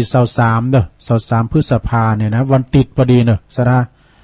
วันนี้วันที่20แล้วเนาะทั้ง 2-3 วันสถาเนาะที่วัดสันกำแพงตำบลบางกอกเมตตาบารมีธรรมพระครูกัลยาณปริยัติกิจเจ้าคณะตำบลมะกอกแล้วก็เลขาเจ้าคณะอำเภอเปิ้นก็ฝากประกาศมาไปกินไปตานกันตุลุงเดินก็อยู่กับวัดก็ว่ามาแต่หึงเมื่อนานสงเคราะห์พี่น้องชาวบ้านเทศน้ำเทศธรรมสวดโยโกห้องนะงานศพตุเจ้านี่มันเป็นงานหน้าหมูนะโลงหน้าหมูโมดนะเพราะว่าเปิ้นก็อยู่กับวัดก็ว่ามาหมื่นแถมงานหนึ่งก็ที่วัดโหโขงก็จากนี่ไปทั้ง 2-3 วัดจากห่างจากวัดพระธาตุโดยน้อยไปนะแต่เป็นปิ้นต่างตำบลแต่วัดติดต่อกันเนี่ยตำบลอันนั้นเป็นปิ้นตำบลสองแควอำเภอดอยหล่อเขาเนี่ยนะเปิ้นก็จะมีการประชุมเพลิงศพของพระพินิจนี่นะนัตตถาโกนะอายุเปิ้น73 พรรษา38นะเปิ้นเป็นรักษาการเจ้าอาวาสวัดโหขวงตำบลสองแควแล้วก็เปิ้นได้เสี่ยงชีวิตไปเมื่อวันที่16ที่ผ่านมาเนาะและเปิ้นจะได้ประชุมเพลิงในวันที่24 พฤษภาคมเป็นวันจันทร์เนาะเป็นวันจันทร์หลวงอันนี้เขตคงพินาเขตโหขวงวินาก็ไปรวมบุญกุศลไปกินแป้ตานไปส่งสการต้านขาบครูบาอาจารย์พระมหาเถระเปิ้นเป็นตุเจ้าไทยนะขนาดเป็นตุเจ้าไทยที่โหขวงในตุเจ้าไทยหนักซะนะตุเจ้าไทยทั้งนั้นเปิ้นเป็นตุเจ้าไทยเปิ้นก็มาปามเป้งปะละมีธรรมตีวัดโหโขงนะก็เมื่อคืนก็ไปฟังเทศน์ฟังธรรมกันแล้วก็ไปอยู่กันก็ไปจุกันอยู่ระยะห่างทางสังคมเนาะ ที่วัดโหโขงวันที่24 พฤษภาคมนี่ก็เป็นวันประชุมเพลิงศพกันต่อไปนะการเป็นการตายก็เป็นธรรมดาแต่ศรัทธาญาติโยมทั้งหลายจาติจัลลาพยาธิมรณะการเกิดแก่เจ็บตายเนี่ยมันถึงเวลาเนาะถึงเวลาก็ไปกันเองนะเรียกว่าคุณเฮาบางพองก็ว่ายุคนี้สมัยนี้ไปปีนไปตายแต่เนิ่นนะมันไปหากันยากนะ แต่มันความตายเนี่ยมันห้ามได้นะศรัทธาญาติโยมเนาะห้ามอย่างอื่นห้ามได้แต่ว่าห้ามความตายเนี่ยประยัดไว้ก่อนตายมันเดี๋ยวนี้นะคุณลงคุณหลายคุณปีไก่น้องไก่อยู่มากันหากันบ่ได้นะฉะนั้นก็เฮาก็ประหยัดอายุประหยัดชีวิตกันไว้นะประหยัดอย่างไรก็ฉีดยาวัคซีนลงนะฉีดยาวัคซีนเปิ้นก็รณรงค์ฉีดกันแต่ก็ย่ำถึงคิวแต่ก็เอาขึ้นคิวไว้ละนะขึ้นทะเบียนไว้ละเปิ้นก็ฉีดโตก็ฉีดไปซะนะสมัยแต่ก่อนแล้วเนาะเปิ้นฉีดวัคซีนฮับพิษละอ่อนเป็นอ่อนนักเลนเฮาก็ฉีดกันนะฉีดไปเป็นหยังเพราะว่ามันจะต้านทานไว้เฮาไปหันศรัทธาญาติโยมทั้งหลายตามเมืองนอกเมืองนาเป็นดีหนาอินดูเนาะเปิ้นยังแน่นหนาสาหัสหรือเฮาหมู่เฮาทั้งหลายนี่ยังดีเดี๋ยวนี้ก็ขี้คายมาพ้องแล้วตั้งเชียงใหม่นี่ก็ลดมาติ๊กๆแล้วเดี๋ยวนะขี้คายมาแล้วเนาะเย็นอกเย็นใจแต่ว่าจะไปประมาทกาดจะไปตกล่างมือบ่อยๆวันนั้นทุลุงก็ลืมไปก็เอาเจียวขอใส่เอาแอลกอฮอล์ขอใส่นี่ก็ลืมซวยมือแล้วกินข้าวกะเฮ้ยยังสิจำจิ้มไว้ พี่ว่าลืมล้างมือว่ะนี่นาบุญมันโควิดมันเข้าตัว ก้านเห็นพี่นานกันเนาะผมมันเชื่อหมอโรเขาล้างมือแอลกอฮอล์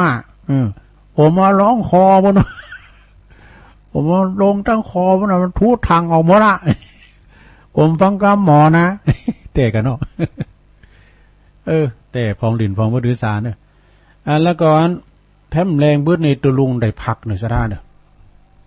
เมื่อแรงบึดในนะโอ้ได้รับความอนุเคราะห์จากท่านอาจารย์พระครูอภิวัฒนวิกรมนะพอเฮานะพระอาจารย์เน้นหลักเพิ่นมาเฮ้ยกับบิ๊กบอสใหญ่ เอานิ้มกล่าวว่านะเปิ้นจะสดเสยตุลุงได้บึดก็ฟังเนอะลงเนอะตุลุงก็จะมาป้ามผูกเจ้าแถมนะพวกเจ้าก็มาฟังกันแถมซะได้ญาติโยมทั้งหลายตุลุงก็จะเอาธรรมสอธรรมมาเทศนาหรือซะได้ได้ฟังกันแถมอีกนะอยู่กันไปตุลุงก็ไม่ใช่ไปไหนเนี่ยอยู่กับวัดอยู่เนี่ยหันกับกำแพงกำแพงก็มีได้หมดกำแพงวัดพระธาตุดอยน้อยมีเนอะแล้วก็อยู่กันไปฟังกันไปซะนะอันนี้มันใจอันนี้ก็เดี๋ยวกันเนอะอยู่กินไปตานกันไปเนี่ยนะ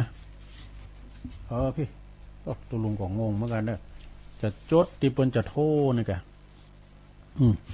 ไปสาบารมีตามหลวงปู่พระครูปัญญาสังฆการวัดสลีโซดาด้วยนะครับเนอะเปิ้นว่าฟังตุลุงอยู่นะฟังย้อนหลังเอาเลยนะทักทายไปหน่อยเนาะตุลุงจะเปิดสายเนอะตอนนี้นะจะเปิดสายสถาญาติโยมได้โทรมาเปลี่ยนบรรยากาศได้ครับเนาะถ้าอยู่ที่ไหนจะโทรมาทักทายตุลุงนะอยู่ตั้งปุนซัดจีนดีนะก็โทรกันมาพยายามหน่อยเนอะสถานเนี่ยเป็นหลักความเป็นเนอะตุลุงจะหูจักเบอร์ไผน่ะโทรกันมาแล้วก็อันได้ทักทายกันไปถ้าว่าไผโทรแต้นกลางวันก็โทรมาได้นะยินดีต้อนรับนะ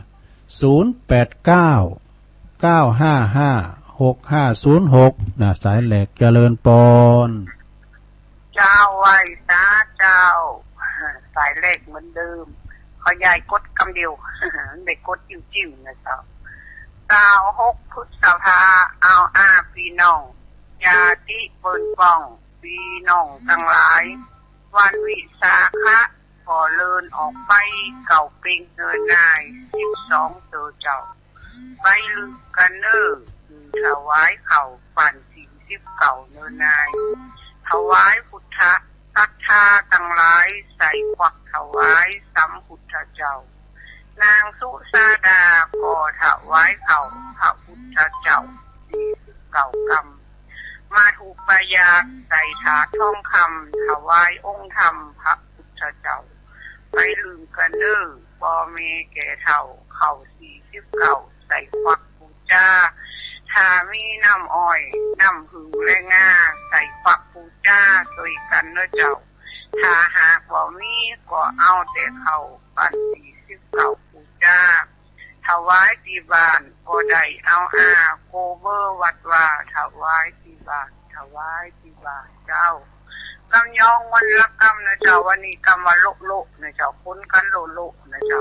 ภาษาไทยแปลว่าคึกคักนะเจ้าไว้ซาเจ้าเจริญปอนโอ้ตุลุงก็ลืมว่าจะตักตังลายวะ เดี๋ยวนี้ตักมันได้เพราะว่าสายมาโลแล้ว โลนะเจริญปอนภาษาเจ้าตุลุงแม่พิมพ์เนาะเจ้าแม่พิมพ์ฟังเจ้าแล้วนะแม่พิมพ์ปลาแดดฟังแต่เพลงแล้วเนาะชัดเจนดีเนาะ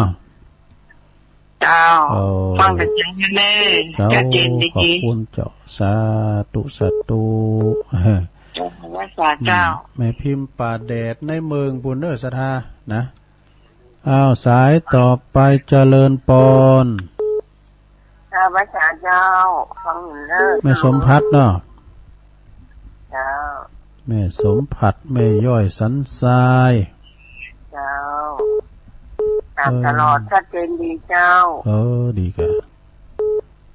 ฟังตั้งแต่เจ้าเลยฟังตามเพลงแล้วเนาะทำมาตุลุงทองแล้ว ก็ตุลุงก็ย่าในวันเนี่ยนอนบัดรับมันตื่นเจ้านะ11 โมงกึ่งตื่นแล้วตั้งหันมามันรับหรอย่านก็ขับหนูขับไหนจนถึงตีหนึ่งลุกมาเลยเจริญปอนกลับไปสาครับลุงมาแล้วพี่น้องเมืองฝางปอน้อยบุญปังฟังเมืองฝางชัดเจนดีดีกะเลยฟังธรรมมาบรรยาย สองเท่าละไม่ได้ฟังสดวันนี้ไม่ได้ฟังสดอ๋อดีกันเสาหินกับตาตุลุงเนอเป็นกำลังใจกู้สนกู้องเนอโอ้ขอบคุณปนหน่อยหนักๆเด้อสาธุสาธุปนหน่อยเปิ้นมีธุรกิจหลายอย่างด้วยสวนโมงเปิ้นก็มีเล่งเป็ดด้วยโหหลายอย่างเด้อเจริญปอนสาธุตุลุงแม่อุ้ยอินเนาะเจ้าตุลุงก็มีเบอร์สุดโต้งตุลุงแม่อุ้ยเคยโทรไปแต่ตั้งใหม่มันบัดติดมันติดไหมครับว่ามันจะซ่อนสายอื่นก็ฮะอ๋อเบอร์นี่กันเนาะเบอร์เนี่ยมัน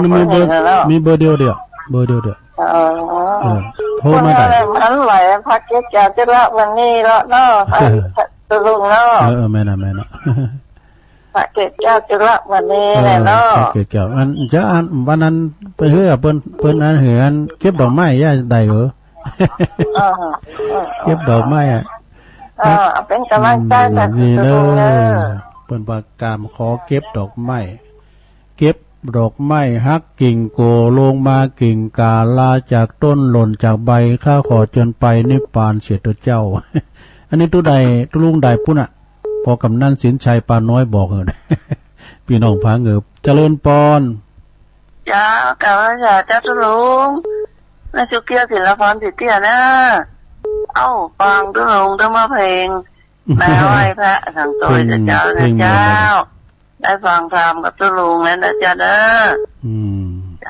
อแต่คืนน่ะเต้งโกธ่ะท่านพระครูสองตนน่ะมันถึงมาได้ที่ตุลุงนี่กับโกดกรรมเดียวนั่นแหละมันต้องสายตุลุงพ้นเนี่ยเนาะเจ้าก็โหดอย่างไรก็ได้แต่คืนน่ะตุลุงก็ฟังเปิ้นอู้กันโมนแต่วันกันดีแต่ติดตามตุลุงอยู่นะเจ้าเนอะวันฟังกันนักกันหลายนะเจ้าขอบคุณเนอะสาธุแม่สุกแก้วจ้าติดตามตลอดนะเจ้าเนอะเจ้าสาธุถ้าว่าตุลุงไปอูดโดยเปิ้นนี่มันได้สักกำนำคืออะไรเนี่ยเปิ้นอู่กันโมนเนี่ยตุลุงเนี่ยถ้าเกิน2คนอาปากพอเปิ้นระดับแต้นเปิ้นถ้าตุลุงอู่คนเดียวนะอยู่คนเดียวศิลปินเดียวนะรู้อู่ตัวเก่าอ่ะเจริญปอนนักการเจ้ายายพรเนาะฟังเจ้าแล้วบ่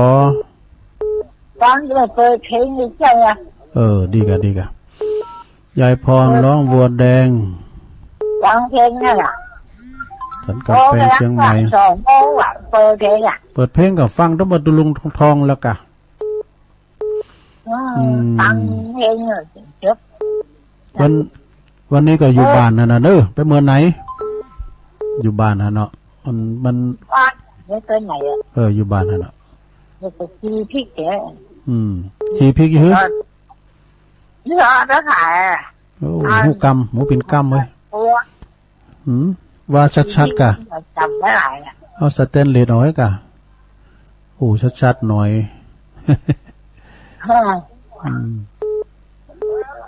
ใครม้วนเดียวม้วนเดียวเอาไปขายแค่พรตื่นเจ้าเนาะฟังไปติ๊กๆเนอะตื่นด้วย2 โมงมันตัวลุงก็ตื่นว่าตื่นได้เมื่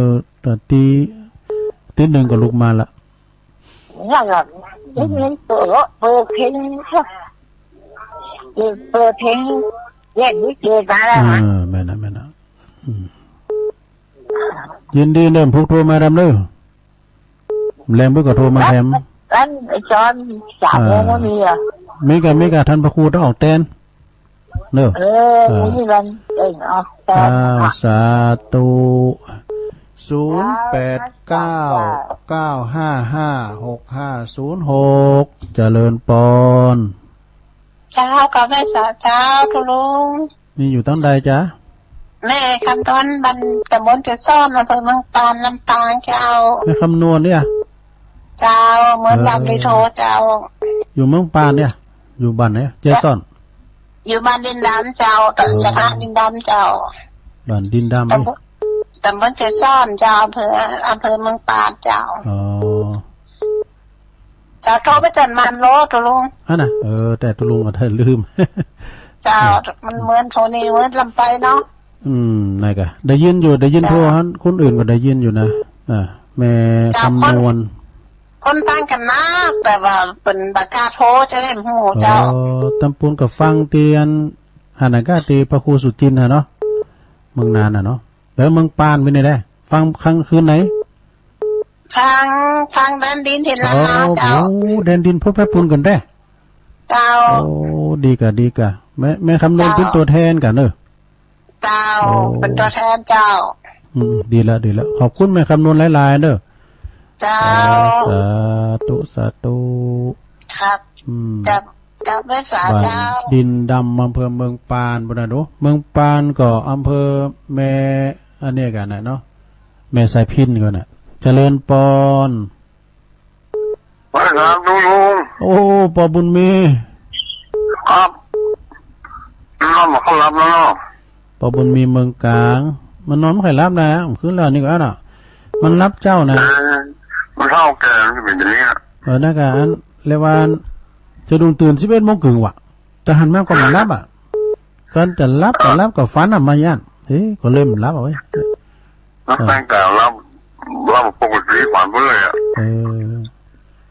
ชัดเจนเลยรู้เลยเดี๋ยวขอบคุณเลยสาธุก็เขาอดดึงไปไหนนี่กำว่าเอาดึงไปไหนกันไข่รับก็ลุยไล่มารับไปกันมานี้นะจะเป็นไหนเจริญปอนกำลังสาธุโลแม่สายทองฟังอยู่เลยดีกะแม่สายทองตัวแทนพี่น้องคุยกันมันเป็นดอกไม้เนาะเจ้าแล้วหักกิ่งโกมาลงกิ่งกามาลาจากต้นมาหล่นจากใบแค่ขอจินไปสุนิปานจินเกิดเองนะเจ้าอย่างนั้นปกกับนั่นสินชัยเหมือนกันเนอะแต่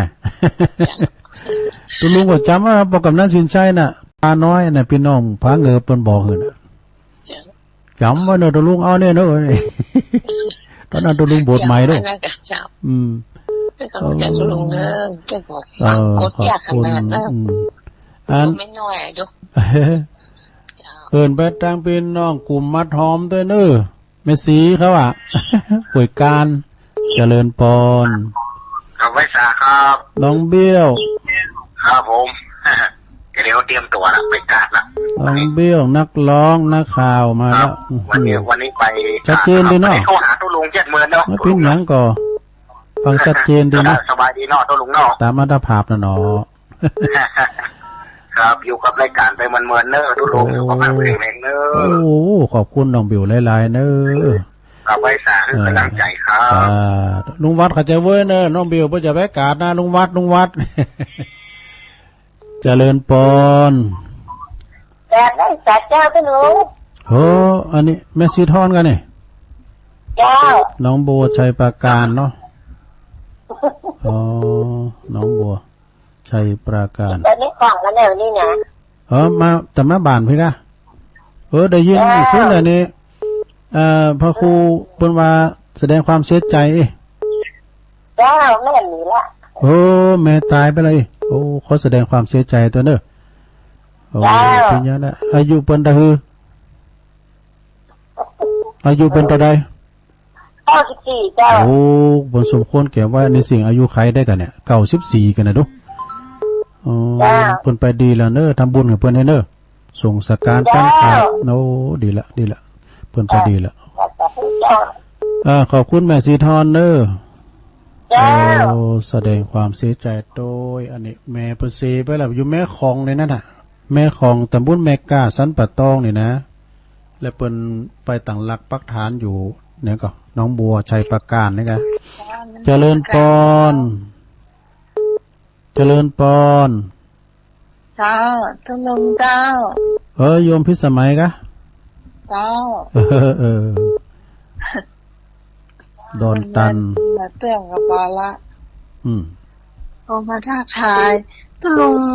อันอย่างก็ลงสีโรคศีลล่ะอันวันนั้นตุลุงก็เมารับเนาะเมารับกับวันน่ะเนนมาตุลุงกรอกข้อความนี่ชื่อนามสกุลวันเดือนปีเกิดไอ้นี่เดี๋ยวไปที่ไหนเขาจะขึ้นทะเบียนฉีดยาวัคซีนให้ตุลุงนักการผมรู้ใจให้หวับ แล้วย้ำถึงคิ้วเด้อเนนมาไผมาหือหมู่อันแล้วก็เขียนไปหั่นแล้วจ้ะ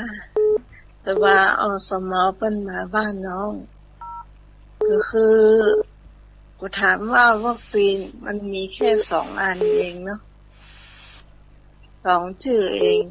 ยังมาเอาเตื้อรอไฟเซอร์มาก่อนรอไฟเซอร์มาก่อนแล้วมาอันมาชี้เตื้อแล้วมาชี้เตื้อเจ้าอ้าวขอบคุณโยมพิสมัยดอนตันแม่ริมนะเจ้าของธรรมะคลายเครียดวันนี้เพิ่นก็มาโทรมาค่ะตัวลุงโยมกันดากะจ้าฟังอยู่นะคะหางดงเนาะจ้าโทรมาให้กำลังใจตัวลุงจ้า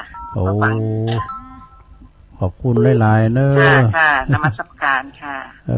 หางดงสาธุบุญรักษานะโยมนะสาธุจ้านี่เป็นอยู่หางดงนี่นะโยมกันดาเจริญปอน08ก็จากไวสาครับหลวงปู่ไวสาวันนี้ม่วนเนาะคติธรรมวันนี้เนี่ยมันจะได้เตือนอกเตือนใจศรัทธาญาติโยมที่เพิ่นบางทีไปฟังธรรมเพิ่นบ่ได้ฟังหรอกบางทีไปฟังธรรมแล้วไปอู้กันยะแต่ก็ยิ่งอย่างที่ผมเคยไปมันจะมีหรอกทีนี้มนเฮาเป็นแม่ไปเจอฟังธรรมเเฮาไปเตะบางทีมันได้เตะสักกับบางทีเอาหยังไปกินกันเอาหยังไปอู้กันแต่ถ้าอย่างอี้ศรัทธาญาติโยมเพิ่นจะได้ฟังกันทั่วกันไปเนาะครับเนาะแม่นอีนี่ดูต่างแต่กะครับมันจะดูต่างเนาะเป็นกำลังใจลุงๆนะครับขอบคุณพระอาจารย์เน้นหลักครับต้องเป็นแสดงความเสียใจแม่สีทอนเด้อแม่สีทอนที่เปิ้นเสียแม่เปิ้นนอกจะได้ก็แสดงความเสียใจแม่สีทอนได้ยินข่าวว่าเปิดเซวันเสาร์นี่แหละครับกำลังใจลุงเสมอครับสมณเณรเอาลักปัญโยนันวัดสันเมืองเปิ้นก็โทรมาทักทายละกำลังใจแสดงความเสียใจกับลูกหลานของคุณแม่ด้วยเนาะปีสีทอนอันแม่สีทอนเขาเจริญปอนวิสาตุลูพ่อบุญตันป่าไล่มาแล้วโกรธธรรมเจ้าตุลุงสายเพิ่นเน้นน่ะบุญตันป่าไล่เจดีย์ซ้ำยอดตลอดได้ไปไหนกับแล้วเดือนได้มันได้ไปที่ไหนลุงเนาะอยู่กับวัดบ้านอยู่จ้องมันมีธรรมะมันมีนี่เนาะกันมีวิทยุก่อนนะแกเหมือนกันแกงอไปอยู่นี่แม่ว่ามันเข้าค่าเครียดกันเอามีที่อูที่กันเนี่ยโชว์กันไปอูกันเอาไปเอาฟังตั้งเจ้านะกดก็มันก็จะได้มาเนี่ยถ้ามันมีตรงนี้สัมไปใหญ่ตรงเนี้ยน่าจะไม่จ่าตรงพระบุญตาตั้งนั้นแม่จันหอมมีมาเขาก้าปีปานนี้เขาต่างตาตุ่มจังฟังกันอยู่กว่าแม่ตูนเขาลงเขาเจริญปอนเจ้าครับอาจารย์เจ้าตุลุแม่ปานนี้มมาแล้วเจ้ามาแล้วที่แรกว่าลองมาคิดที่แรกว่าจะมาโทรจะฟังปนโทรเหี้ยค่ะแล้วมันอดมาได้ดีกะแล้วก็อันที่ดูแม่สีทอนของมันเนาะน่าจะกำลังใจไปกันเจ้ามันแจ้งให้ได้บ่สังขารได้กะเพิ่น94 ปีแล้วป่ะดูเกินแก่ขายมันเป็นของธรรมดาเนาะเป็นธรรมดาเจ้าอันจะขึ้นก็ลูกจะขึ้นจ้ามันบาได้โทรคำแล้วมันสายปัญหาเมาจนอดเดินจงกรมเดินจงกรมเป็นสวดมนต์ดีกันเจ้าสวดมนต์เดินจงกรมดีแล้วเจ้าไปยังได้ฟังอยู่ฟังพ่องนี่นะเพราะว่าเอาสติหอมไปจอดที่หันแล้วเนาะ ตกลงในการถามว่าถึงเวลาน่ะ2 ทุ่มบ่ได้ว่าตุนได้ถึงยั่งหมดอ่ะโทรทัศน์ก็ดึงฟังกับธรรมแล้วเนาะฟังครูบาอาจารย์น่ะคือละสมโมนปุตโตเปิ้นอู่กันหวันกันดีบ่โทโอ้เรื่องงานยุคเรื่องยาเรื่องตุนไม้ตุนตอกต้องตนนี่แล้วเนาะเรื่องตุนไม้ตุนตอกตำ5ยาก็มีอ่ะมอนมาทางนั้นคือแล้วน่ะสาธุโทรทัศน์เต็มต่อมาว่าละโทรทัศน์โทรทัศน์นี่นะโอ้ดึงฟังพอฟังข่าวเนี่ยฟังงานครูบาอาจารย์เอาเจริญปอนพระเจ้าตุลงแม่เพนก่ะเจ้าแม่เพนว่าไปเลยแสงไฟสว่างตาแสงกระวะสว่างใจสว่างจะก็แสงไฟสว่างใจได้แสงธรรมเจ้าสักกินแล้วตุลงเด้อดีแล้วเจ้าแสดงความเสียใจแม่สีทอนเด้อสีทอนแม่สีทอนตัวนี้ก็ได้ยินเปิ้นโทรมาเมื่อคืนแล้วเหมือนกันโทรพระครูเปิ้นขอแสดงความเสียใจด้วยพระครูสถิตเท่านะเปิ้นแสดงความเสียใจเวลาไปแล้วเนาะก็14แล้วแหละโอ้นะกะอยู่เจ้าอีกเจ้าบุญกันแล้วโอ้ยจ้าได้100กระปีนึงอ่ะโอ้โอ้ยอีตะจื่อเนี่ย100กระปีจ้ะว่าจ้ะก็ตัวลงเด้อไปเจ้า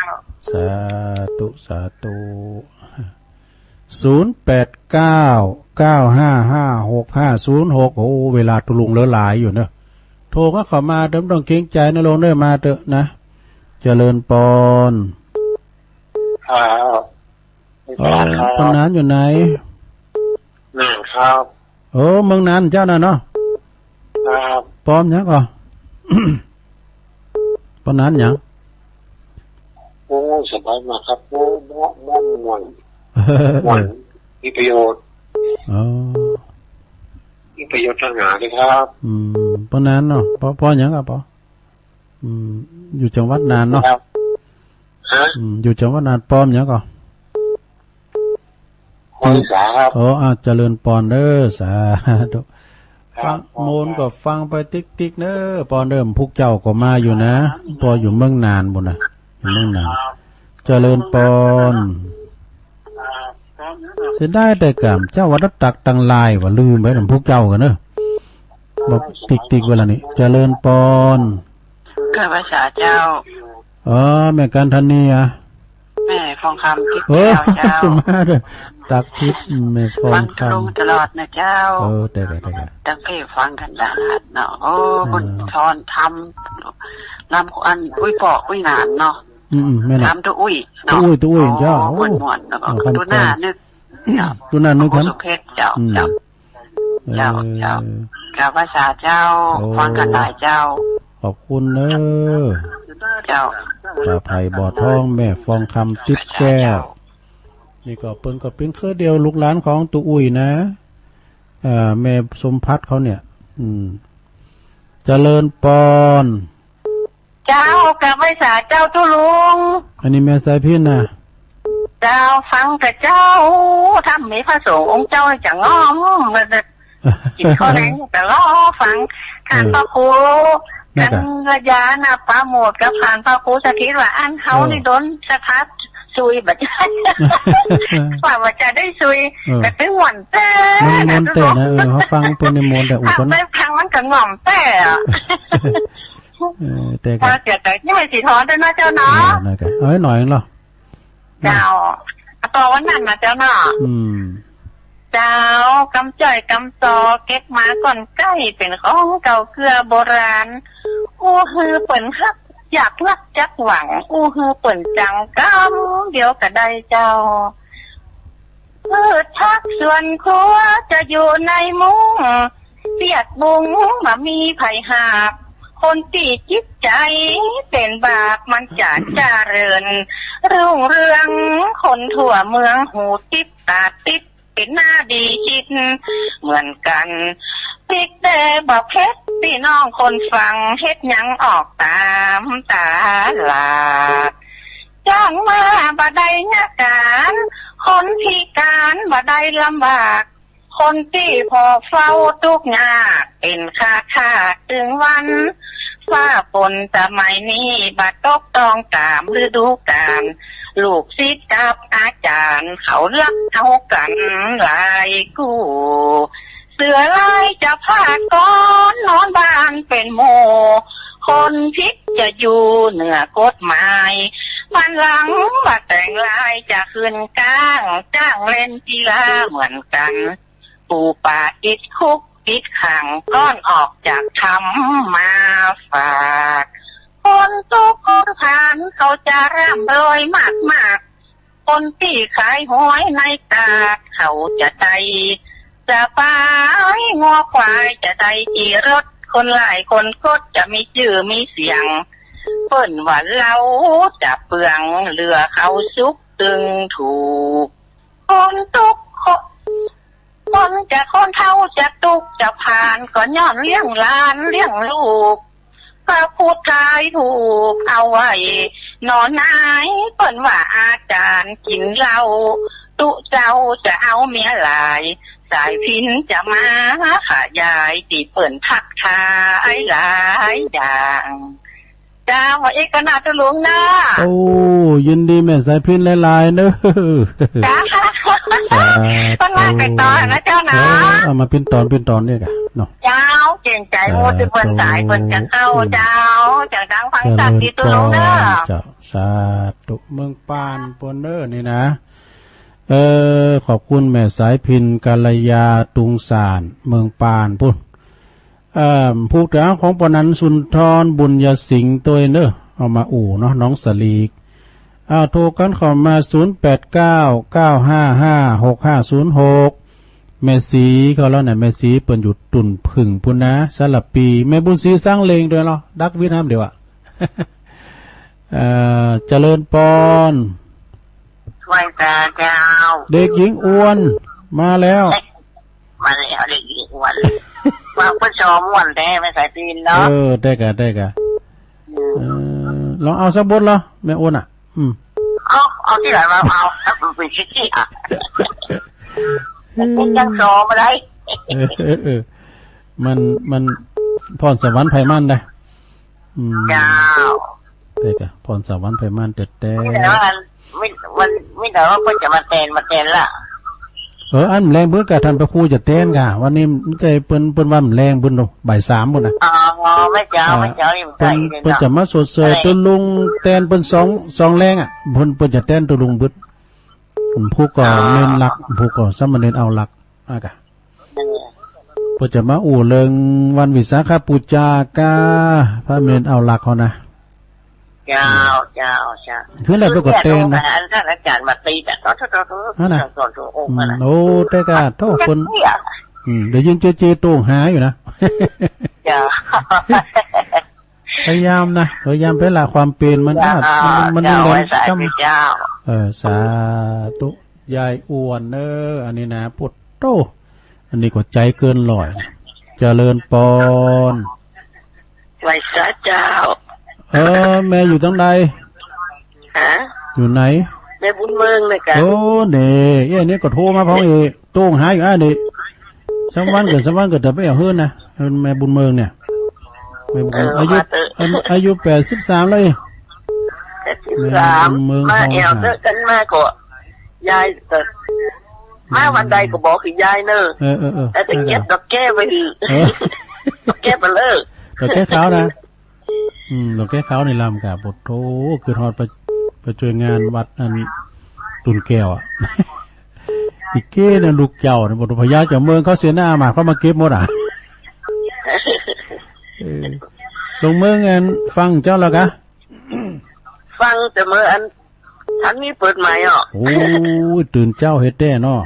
ฟังเพลงก่อโมนเนาะฟังตุลุงทองแล้วมันนอนรับแล้วมันถึงตุลุงในสะดุ้งตื่นแล้วเมื่อ11 โมงครึ่งพอถ้าว่าหูมลับเอากันมันจะว่านั่นน่ะคือมันตื่นแล้วมันนอนรับบ่นี่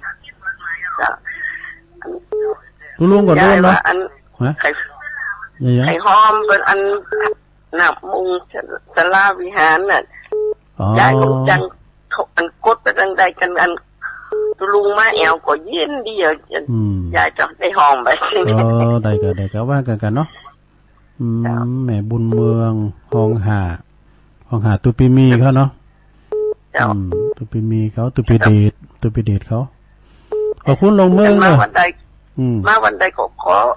โทรมาบอกกันหน่อยเด้อโควิดหายแล้วลงหน้าเด้อแต่ยินดีลงเมืองเด้อสาธุลงเมืองเปิ้นอยู่อันห้องหาอายุ83ปีแล้วนะโคตรคนเดียวเนี่ยเจริญปอนลงเขาก็ลุงโอ้แม่คำพี่น้องไต้ฝังมาแล้ว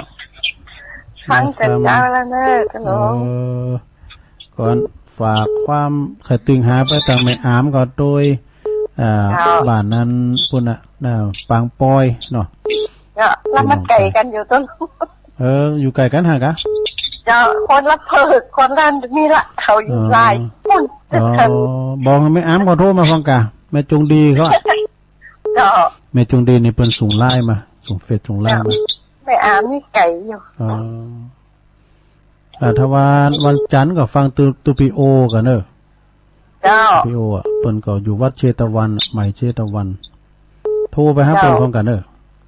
เพราะนั่นเปิ้นบ่ได้เปิดสายนักการได้บอกเปิ้นก็เปิดสายพร้อมกันเปิ้นก็จะโทรหากันเนาะขอบคุณ